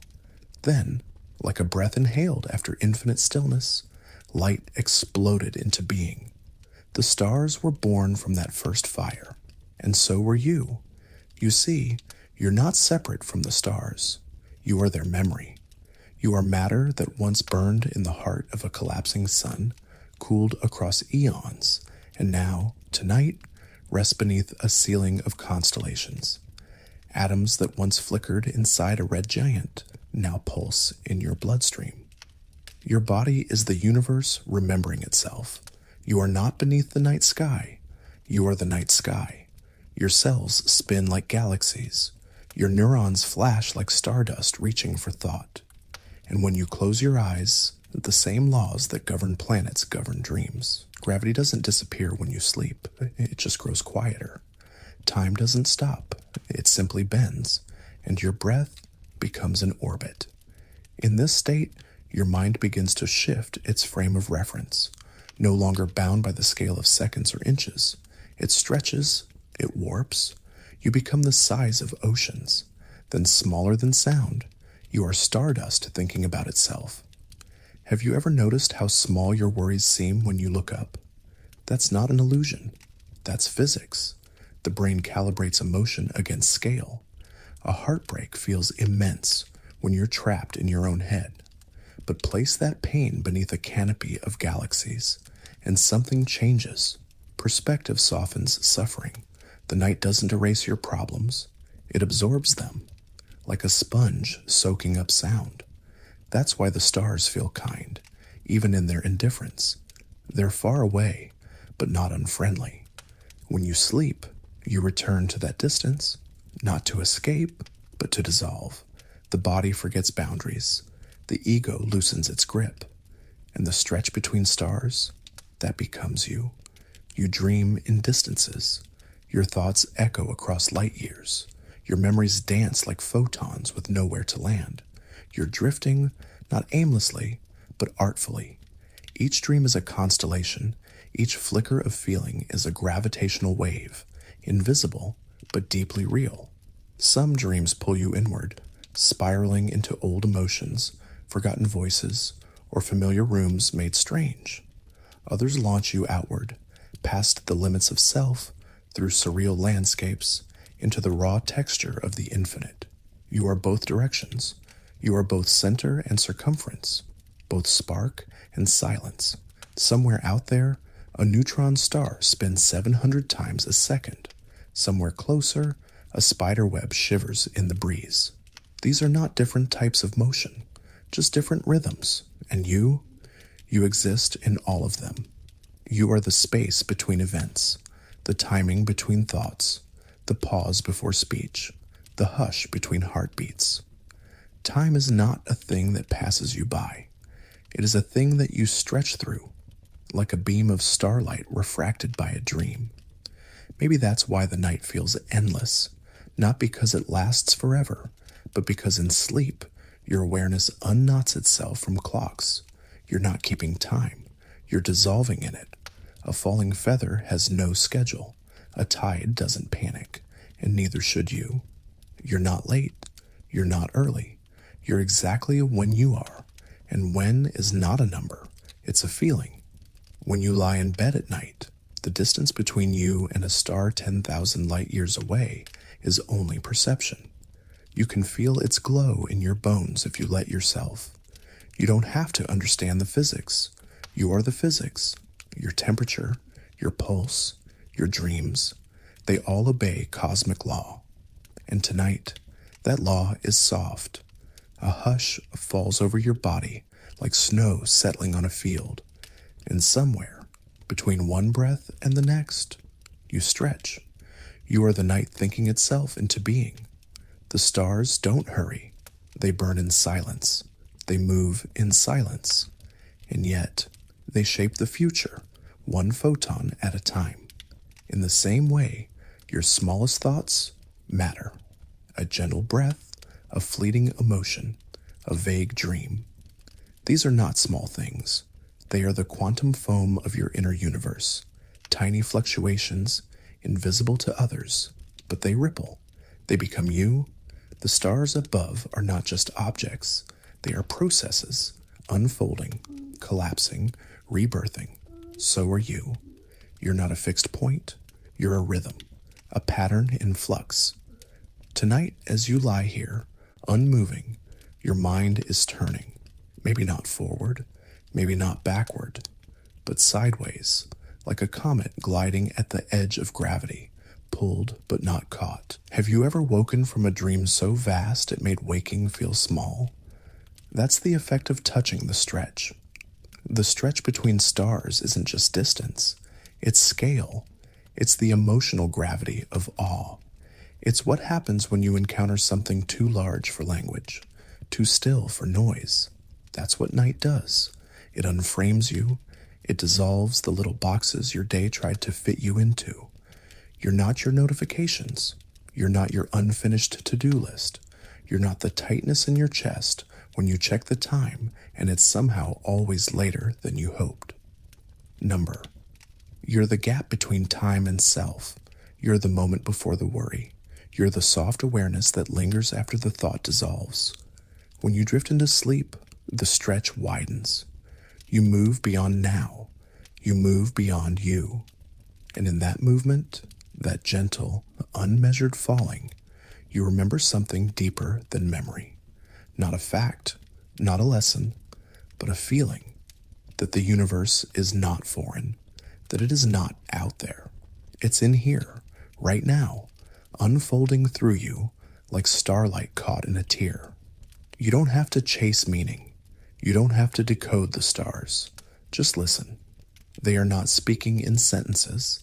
They speak in stillness, in the spaces between what you thought you needed, in the space between needing anything at all. This stretch, this quiet, is not empty. It is everything that has not yet become form. It is the moment before birth, the silence before a song, the pause before you remember you're alive. So let yourself float in it, without urgency, without edges. You are not drifting away. You are drifting into scale, and in that scale, you become soft, you become wide, you become vast.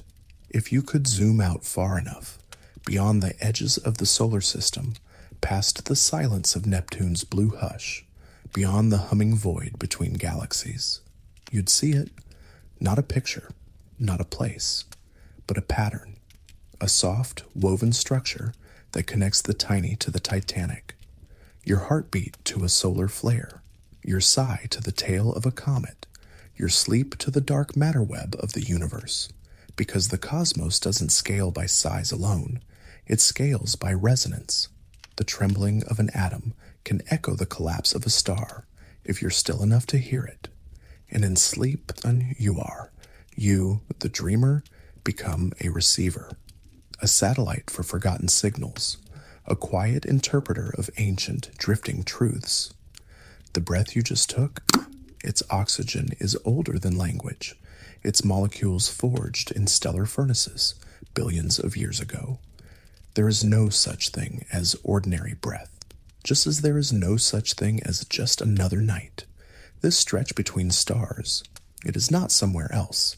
It is here, inside you, every neuron firing softly in the dark, every pulse of REM sleep, every forgotten image blooming behind closed eyes.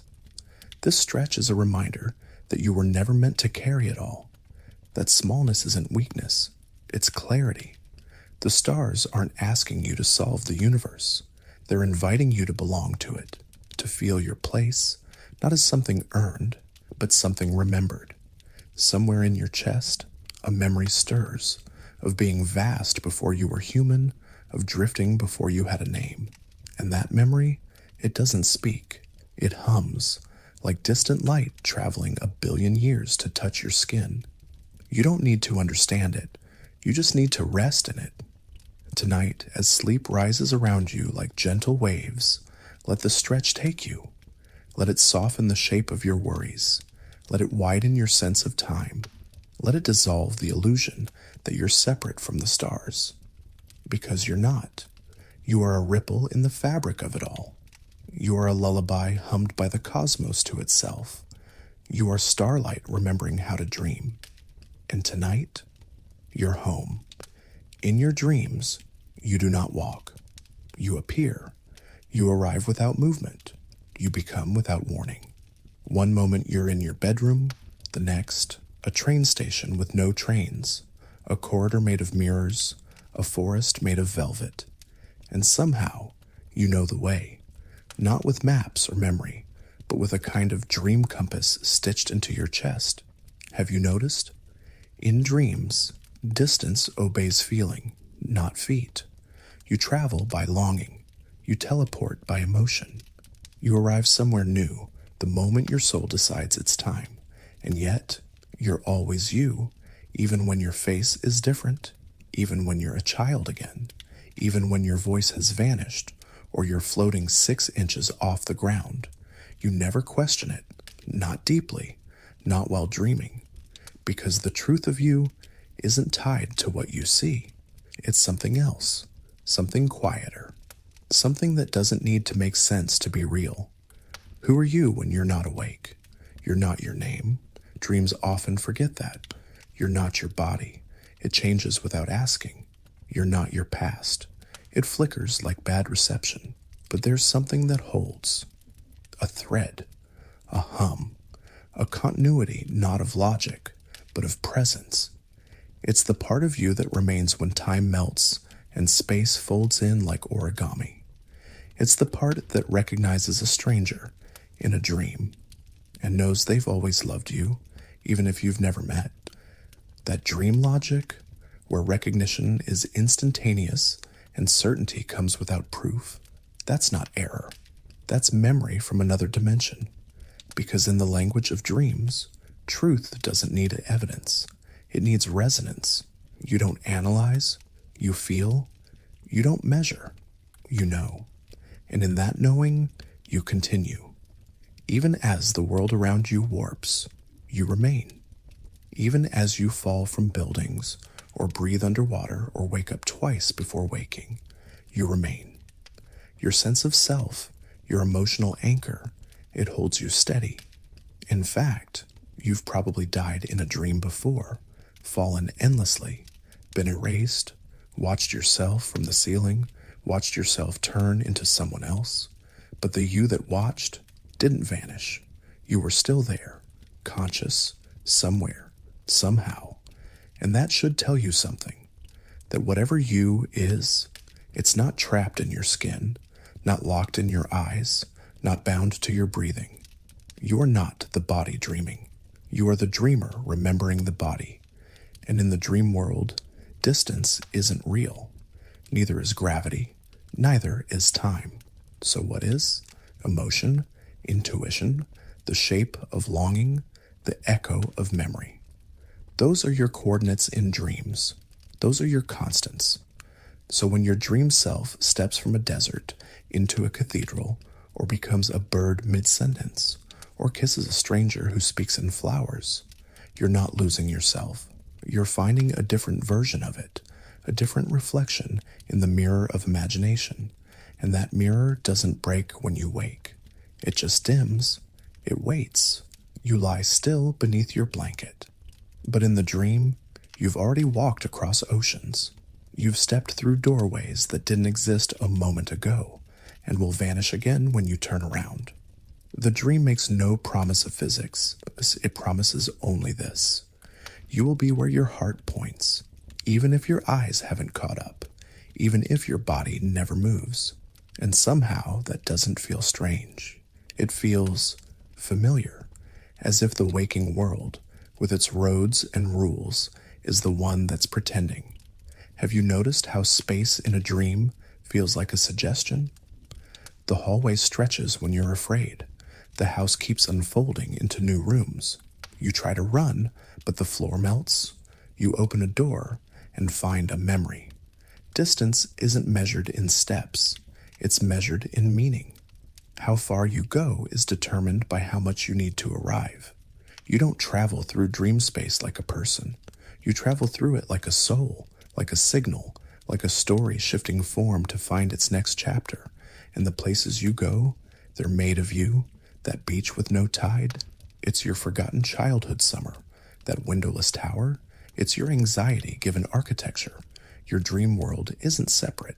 It's an X-ray of your inner landscape, a map of unspoken things. You are not walking in the dream. You are the dream. You are both the observer and the architect. That's why identity in dreams is so slippery. You might be yourself, then someone else, then no one at all. And still, you feel present. Still, you feel real.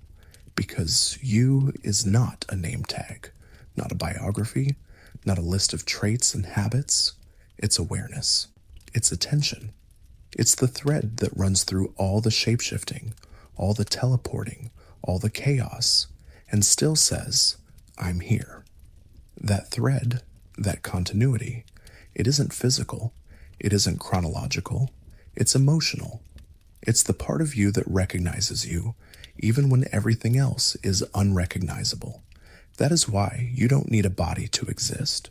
Not in a dream, not in memory, not even, perhaps, in death. Because you are not the flesh that walks. You are the flame that watches. You're the quiet consistency behind 100 dream versions of yourself.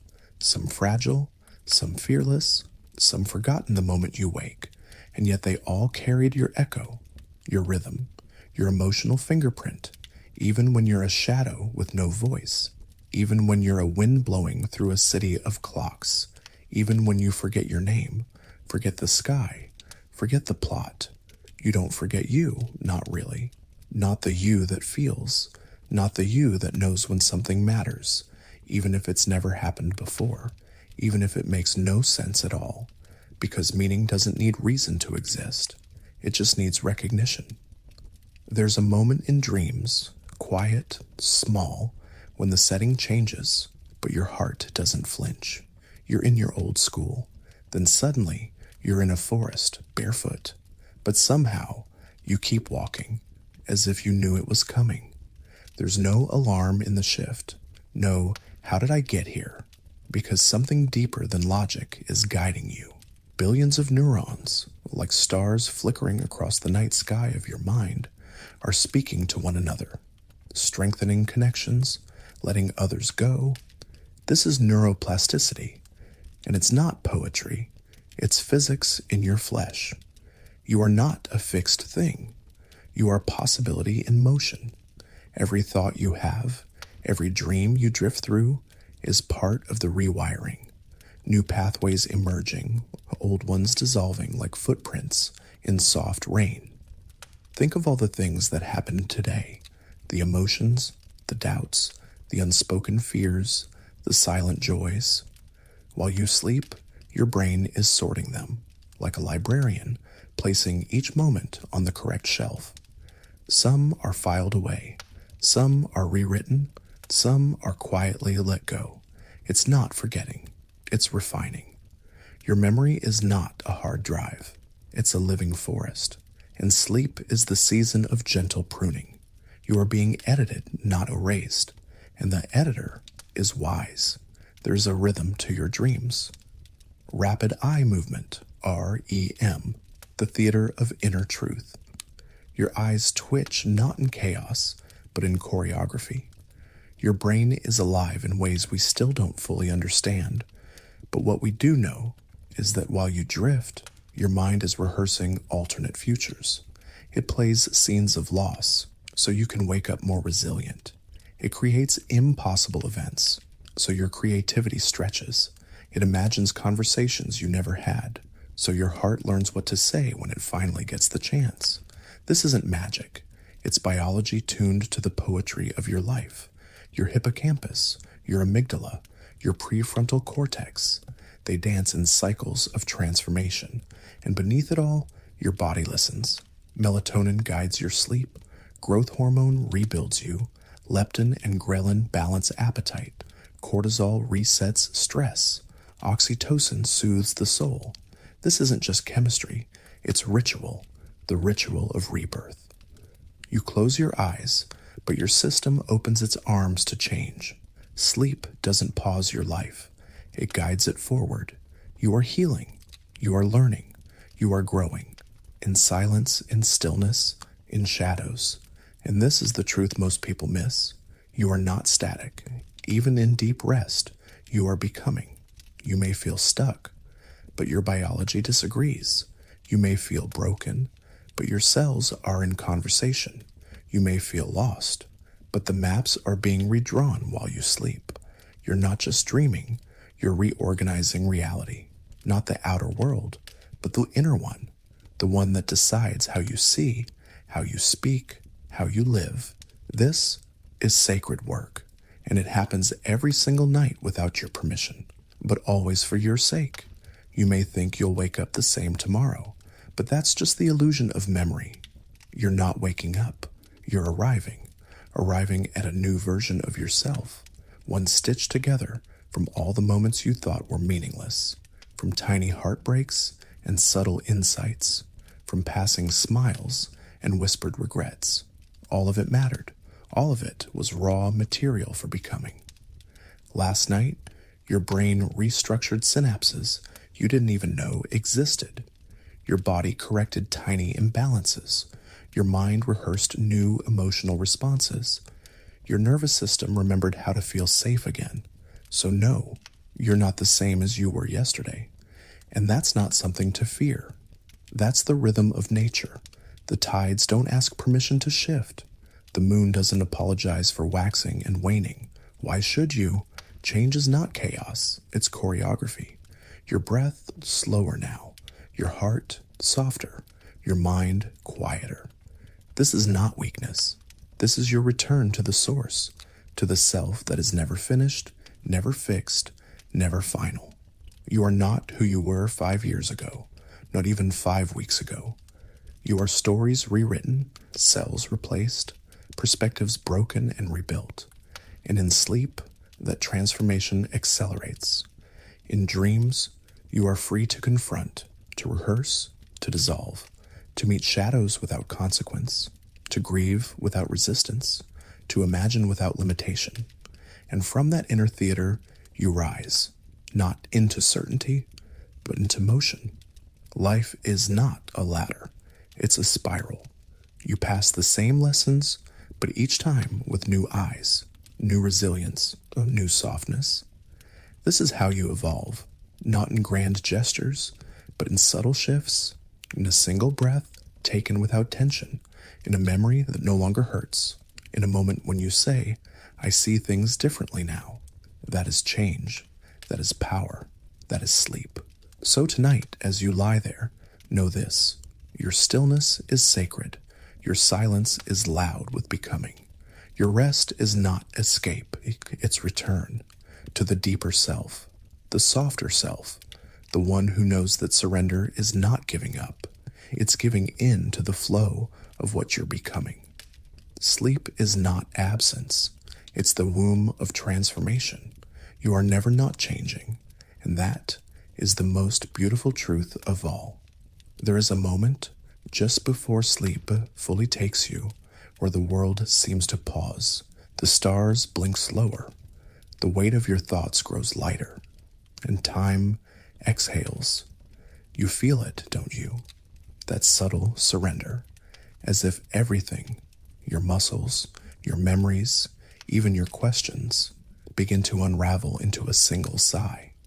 This is not the end of the night. This is the beginning of stillness. Not silence, but stillness, a kind of cosmic hush. The universe itself is expanding. Every breath it takes stretches space just a little more. Galaxies drift apart like gentle ripples moving through eternity. And somehow, you are part of that expansion. Your chest rises and falls with the same rhythm, a slow, sacred echo of the cosmos itself. You are not separate, you are a breath inside a breath. You do not need to understand this. You only need to feel it. The truth that your rest is not isolation, it's alignment.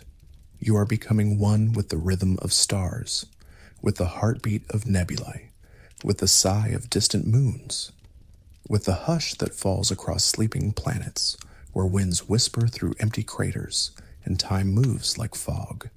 Sleep is not shrinking. It is expansion in disguise, a letting go that stretches far beyond what you can see. In this space, you don't have to solve anything. You don't have to answer any questions. You are allowed to dissolve, to blur, to drift, to be nothing for a while, and in being nothing, you become everything. Imagine yourself floating, not just in a room, but in a field of stars, not moving forward or backward, but simply being held by the breath of existence. No pressure, no destination, no proving, no fixing, no effort at all. Only this moment, this warm, expansive stillness cradling you like the universe cradles light. You don't need to earn this rest. You don't need to justify it. You are part of a much larger rhythm now, and it welcomes you without condition. Let every part of you soften. Let every thought that asks why float gently into the dark. The answers don't live here, only the permission to stop asking. This is the breath the cosmos takes after dreaming up stars. This is the hush that falls after the last note of a lullaby. And here you are, listening, not with your ears, but with your entire being. Let yourself expand. Let go of the edges. You are not a body now. You are not a mind. You are not a story. You are the space between pulses, the hush before the dawn, the breath the universe forgets to take. And somehow, that's exactly where you belong. Sleep isn't falling. It's floating. You are no longer bound by direction, no longer pulled by gravity or held by the past. What if sleep is not escape, but arrival? Not into a destination, but into weightlessness? Into a sacred pause where all the stories you carry are finally set down. You were never meant to hold them forever. The universe, it doesn't cling. It creates, expands, and releases. It lets stars burn out and lets galaxies drift. It makes no effort to hold what must move. So why should you? You do not have to grip so tightly. You do not have to rehearse the past or chase the future in your mind. Let it go. Oh, let it all go. The unfinished conversations, the unmet expectations, the pressure to be more, to know more, to fix more, they do not belong in this part of the night. This part is for softness, and in that softness you expand, just like the cosmos does, with no sound, no resistance, just a gentle reaching outward into more space, into more possibility. You are not asleep yet, but you are no longer fully awake. You are in the in-between, a sacred hallway with no walls, the place between breaths, between thoughts, between everything that tries to define you. Here, there are no mirrors, no clocks, no names, no opinions, only the slow motion of being. And slowly, you begin to forget what forgetting means. You are not disappearing. You are diffusing, like mist, like moonlight on water, like a star so far away its light has become time itself. And this is the beauty of it. You don't have to understand. You've spent enough time trying to decode the universe. Tonight, let it sing to you instead, not in words, but in feeling, in sensation, in the warmth that spreads through your limbs when you stop resisting the pull of rest, because the universe is breathing out now. And in doing so, it makes space for you to fall inward. You are being received by gravity, by silence, by something older than time. It does not ask who you are. It already knows, and it accepts you, even if you haven't figured it all out, even if you've made mistakes, even if you carry things you're not proud of. You are still worthy of rest, of peace, of being held without condition. So let it all settle. Let every worry unravel. There is nothing left to protect here, nothing left to prove. You are not drifting away. You are returning to something deeper than memory, to a place inside you that always knew the way home. No need to name it. Just breathe, and let it breathe with you. You don't need to know where you're going. You don't even need to know where you've been. Sleep is not a journey with a destination. It's a dissolving of destinations, a quiet folding in like petals closing at dusk. Your thoughts have slowed, like comets nearing the edge of gravity's reach, not stopped, just floating, light enough now to no longer fall. You are here, and here's enough. No maps, no clocks, no answers, only softness, only the sacred silence that follows when the universe exhales. You felt it before, in the hush after a deep breath, in the stillness before a wave returns, in the pause between the last word spoken and the first tear shed. That's where you are now. Not behind, not ahead, but resting on the edge of being, like stardust caught in a beam of moonlight.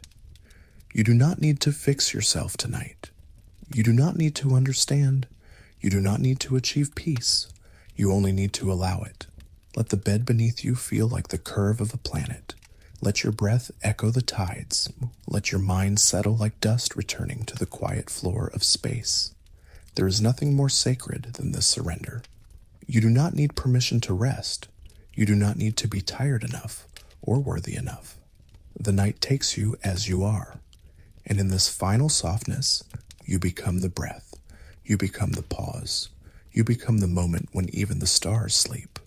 There is no past tugging your thoughts, no future chasing your attention. Just now, just presence, just rest. You've returned, not to something outside yourself, but to the deepest part within, the place that never needed answers, that never rushed to explain, that never feared the dark, because it was never dark to begin with. It was only waiting for you to close your eyes. So sleep. Let the night hold you. Let's let the universe breathe you. And when you wake, not everything will have changed, but you will. Quietly, gently, like a star that burned all night without needing to be seen. You are not waking up, you are arriving. Welcome home. The stillness of night. Do you remember how we began here? Not in motion, but in hush. Not in questions, but in the quiet between them. This is where we return, full circle, back to the breath you started with. But you're not the same sleeper. You've drifted through time tonight, through the folds of memory and physics, through the soft mechanisms of sleep and space, through thoughts so vast they became clouds, and clouds so delicate they became thoughts again. And now, here you are, right where you were, but not who you were. Stillness has returned, but deeper now, richer, like a well that's been dug further into the earth. The water is cooler, clearer, you know it better. Let yourself feel this stillness again. Let it press against you like silk, the same stillness you first touched when your eyes closed. But now, it's layered. It holds your journey inside it. Stillness is not the absence of motion, it is the presence of presence. You have slowed, not to stop, but to hear what never spoke over the noise. Do you notice how the silence hums differently now? It's not empty, it's full, like the pause after music that still echoes in the room, like a memory arriving without words, like the soft gravity of a dream you don't remember but still feel. Time folds back on itself here, not linear, not straight, but spiral, like REM sleep, like galaxies, like the rings in a tree that was always standing still but still aged into wisdom. You're touching the edge of where you began, but you've brought something with you. The dust of distant thoughts, the fragrance of questions that changed you. You've traveled without moving, slept without vanishing, felt deeply without effort. And that is the miracle of sleep. It doesn't take you away. It returns you to the breath, to the body, to the self, but softer and more whole. So breathe again now, like the first breath at the start, but slower, because now you trust it. The breath doesn't need to prove anything, it just is. And so are you, still, here, held.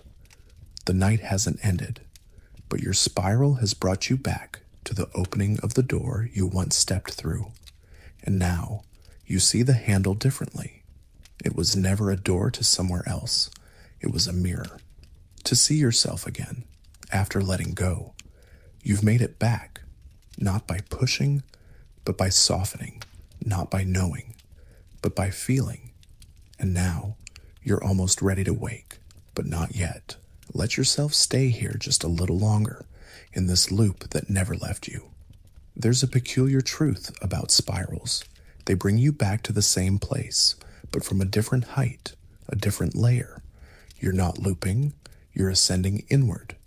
And now that you're here, back to the hush from which you started, it's clear something has changed. Maybe it's not visible, not even verbal, but it's there, like how a seashell holds the echo of waves even when it's resting in your hand.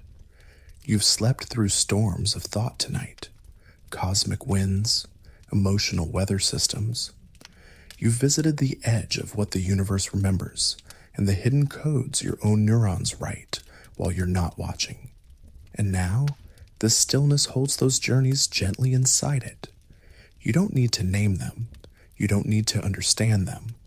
Transformation doesn't always explain itself, but it always leaves traces. Feel your body now, the heaviness of your limbs, not like stone, like roots, rooted in rest, in safety, in the weightless trust of not needing to control. This is how life renews you, not with noise, but with quiet restructuring. Do you feel it? The slight tug at the edge of your chest? That warm shift in the way your breath lands in your lungs? That's the self, softly reorganizing. The brain whispering to the body, we've made it through. No ceremony, no alarm, just this quiet integration. You are not leaving the dream. The dream is leaving traces inside you. Your thoughts may be slower now, not because you've lost them, but because you've absorbed them. It's like watching a river from underwater. Everything moves, but nothing feels rushed. This is the part of the cycle when everything begins to settle, when the stars you wandered beneath fold back into darkness, when the metaphors loosen their grip and simply become part of you. You don't need to remember all the thoughts that visited tonight. You don't need to recite the constellations your mind traced. Their residue is enough. And that's what you carry now, not the memory, but the feeling that you are vast, that you are safe, that you are becoming something beautifully unfamiliar. You've returned, but not empty-handed. You've returned with a quieter pulse, a deeper breath, a softer mind, and perhaps with a question that feels like peace. What if I was never lost? What if I was always home, just layered beneath too many thoughts? Let that question settle in your bones. You are back, but you're new. And that contradiction is not a paradox. It's the truth of being alive. There is a silence that only follows the full exhale, the kind that comes not from emptiness, but from having touched something full, a wholeness that asks for nothing but your presence, and you are present more than you know. Your eyes may have been closed, but something inside you was watching, not with sight, with sensing, with knowing, with stillness. And now, as your breath continues in this slow, ocean rhythm, you've circled back to the center of yourself. But it isn't quite the same center. It's quieter here, softer, less frantic. Because all the noise you brought with you, all the urgency, the questions, the little invisible weights tied to your thoughts, they dissolved somewhere along the spiral. You didn't have to fight them. You didn't have to solve them. You simply let the night carry them away, and that's enough.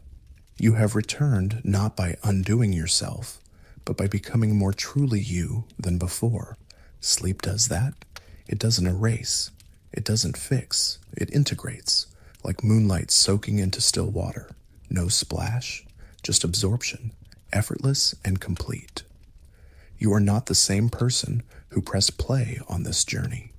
You are someone who held space for the entire cosmos inside the silence between your breaths. You moved through memory, through time, through the bendable space of dreams. And here you are, still, not in stasis, but in stability.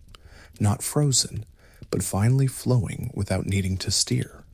There is no next step, no next thought, no next anything. Only this moment, this breath, this rest. Because maybe the deepest truths aren't the ones you remember in the morning, but the ones that held you when you weren't even listening.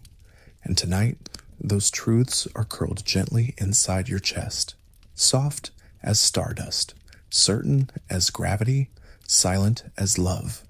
You're not awakening, not just yet. You're ripening, returning, rewriting your cells with everything sleep gave you. The dreams will dissolve soon, the night will thin, the mind will stir. But not yet. Now is for stillness, now is for the kind of wholeness that doesn't need to explain itself. You're back to where you began, but now you know it differently. You've seen what breath can build. You've felt the tides of time inside your chest. You've heard the universe murmur lullabies into your thoughts. And now, you rest not as escape, but as arrival. You are home. You've wandered far tonight, not across land, but through layers of time, of memory, of possibility. You didn't run. You floated. You let the hours open their palms and show you what they'd been holding all along. Now, the journey folds back into stillness. But you remain opened, just a little more than before. Your body is heavy, yes, but your breath, it's lighter, less burdened by form, more curious, more free. There are dreams you don't quite remember, but you feel them in your rib cage, like a wind that passed through a cave and sculpted the stone without leaving a sound. So let's not rush to meaning. Let's not even try. Instead, let's wonder softly, together. What part of this felt like truth to you? Not the kind you recite, but the kind you recognize like a voice from childhood or a scent from some life you can't place. Was it the idea that time might not be a line, but a sea you drift through? Or the thought that sleep is not absence, but a conversation with the cosmos? Maybe it was just a word, or a rhythm, a pause. Maybe something brushed against the edge of your awareness and left a little shimmer behind. You don't have to say it out loud, but if you want to, I'm listening. Because you're not just a listener. You're part of this dreaming. This isn't my story. It's ours, woven breath by breath, between your stillness and my voice. So when you're ready, tell me where you wandered. Was there a moment you wished would never end? A line that melted into your chest and stayed there? Let that be your offering tonight. Just a whisper in the comments, if your fingers feel gentle enough to type. Tell me what lingered, what you'll carry with you into the quiet minutes before waking. And if your soul still has questions, beautiful, leave them here. Maybe someone else has the same one, and maybe neither of you will find an answer. But maybe you'll feel a little less alone in the asking. Because this space, this tiny corner of the sleeping universe, belongs to all of us who still wonder, who still drift, who still fall asleep not to forget, but to remember. You don't need to explain it, just breathe. That's all. That's enough. Because there are truths too soft for language. And tonight, we are speaking only in echoes. Maybe you drifted through the folds of a memory, a room you once knew, a face that didn't speak but understood. Maybe you felt the outline of something you used to be before the world told you who to become, and maybe none of it made sense. That's okay. We don't come here for answers. We come for the unraveling, the melting, the sense that for once, nothing has to be held tightly. You don't need to be wise or strong or even awake. You just need to be here in this moment where everything is finally not urgent. Close your eyes if they're not already closed and feel what's still with you, even now. A sentence maybe, half a dream, the way the word gravity felt when it was less about force and more about surrender. This is the soft landing, not an ending, but a return to stillness that feels earned somehow. And if you feel the ache of having to go, to leave this space, this sound, this strange and gentle floating, just know you're not leaving alone. There are others here, right now, drifting beside you, breathing the same silence, noticing the same stars. If you feel like it, you can meet them, not with names, but with a sentence, a question, a line from tonight that caught in your chest.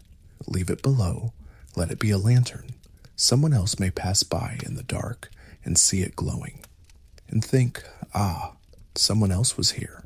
This is your invitation, not to shout, not to convince, just to place something gentle and small into the shared quiet. And if you want to hear more nights like this, you know what to do. But let's not say it the usual way. Let's whisper it instead. If this space felt like home, you're always welcome back. Follow the voice if it helped you find yours. Leave a note behind if something moved in you. Like, comment, subscribe, but only if your heart says yes. There's no pressure here, only pull, only flow. As you rest here, wrapped in quiet, imagine the soft threads that connect us, not just as listeners or watchers, but as fellow travelers through the unseen. Your breath, my voice, the space between, all part of the same gentle current that carries us through night's quiet ocean. This channel isn't just mine to speak, it's a shared space, a communal breath, a collective dream. So when you leave a comment or send a small gesture of presence, it ripples farther than you know. It folds into the next whispered word, the next soft question asked, the next gentle pause taken. And that's how we build more than a channel. We build a home, a place where curiosity never sleeps, where questions are welcomed like old friends, where silence is as valued as sound. Tonight, I invite you to be part of this, not by force, not by obligation, but by choice, by the softest yes you can give, because the night is vast, and there is room enough for all our wandering thoughts, all our whispered hopes, and all the truths we're still learning to cradle without breaking.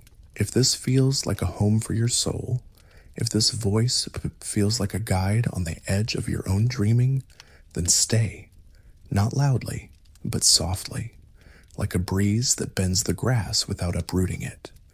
And if you know someone who might need this tonight, who might find comfort here, send them a little light, a quiet signal, a whispered invitation to wander and rest. Together we can fold the world into a softer shape, one breath at a time. And now everything is still again. The hush has returned, thicker now, deeper, folding gently like a velvet curtain closing on the night's quiet stage. This silence is not empty. It is full of all the places you have drifted to in this journey, all the moments that brushed your mind, and all the whispers of time you have gathered like delicate stars. Back to where we began, but not the same. You came here seeking rest, but found something more. A passage through the veils of time itself, the stretch between waking and dreaming, the soft spaces where consciousness bends and flows. You traveled through hours that folded and unfolded, through seconds that stretched like warm honey dripping slowly, through fragments of memory and possibility woven together like the threads of a cosmic tapestry.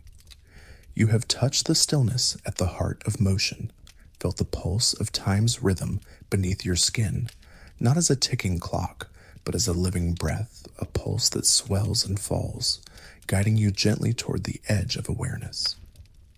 Now you rest here, wrapped in this stillness, held by the quiet gravity of night. Your breath is the tide that moves softly beneath the surface. Your heartbeat is the drumbeat of a universe expanding and contracting, carrying you home through the spiral of sleep. There's nowhere to go from here, no destination, but this moment itself, the fragile, shimmering present, where past and future dissolve into the soft light of now. Thank you for wandering here with me, for letting your thoughts float without judgment, for allowing your mind to soften and open to the mysteries whispered in the quiet between breaths. This is a space beyond words, beyond knowing, a sanctuary built of shared silence and gentle curiosity. And if you feel moved, if this quiet has touched something tender inside you, then let it be a light you carry forward. A beacon to return to when the world grows too loud, when your mind races faster than your breath, when you need to remember how to soften again. You are always welcome here, not as a guest, but as part of this unfolding story. A fellow traveler through the night's deep quiet. If you feel the pull to stay connected, there are ways to do so, soft and simple ways. If this voice has been a gentle guide on your journey, if these words have been a quiet companion, then when you're ready, you might choose to follow the path back, to come back and rest again, to let the whispers cradle you, to fold once more into the rhythm of stillness. And if you wish to share what moved you, the line that caught in your chest, the question that lingered in your mind, the feeling that you carried with you as you drifted, you can leave it in the comments below. There is no right or wrong, no need to explain or prove, just a soft sharing, a breath extended outward into this growing circle. You may also quietly invite others who might need this gentle space, who might benefit from a moment of calm, a pause that holds no expectations, only acceptance. There is something sacred in this shared stillness, a thread that connects us all from this moment to the next, from one curious soul to another. So if this space feels like a home for your rest and wonder, you're always welcome back, not out of duty or obligation, but out of a soft, whispered yes, a choice made gently in the quiet of your own heart. And if you find value here, if this soft voice has helped you find a fragment of peace, then a like is like a sigh of contentment. A comment is a ripple in the silent pool, and subscribing is the quiet turning of a page to come back and read again. None of this is required. None of this is demanded, only invited, offered like a feather floating on the air. So rest now with the knowledge that you are held, that you are seen, that your wandering is part of this vast, unfolding story. And as your breath slows and your mind quiets, know that this is not an ending. It is a gentle beginning, a soft exhale from the universe itself. The night is still again. The stars are watching. And you are home. Good night, curious soul.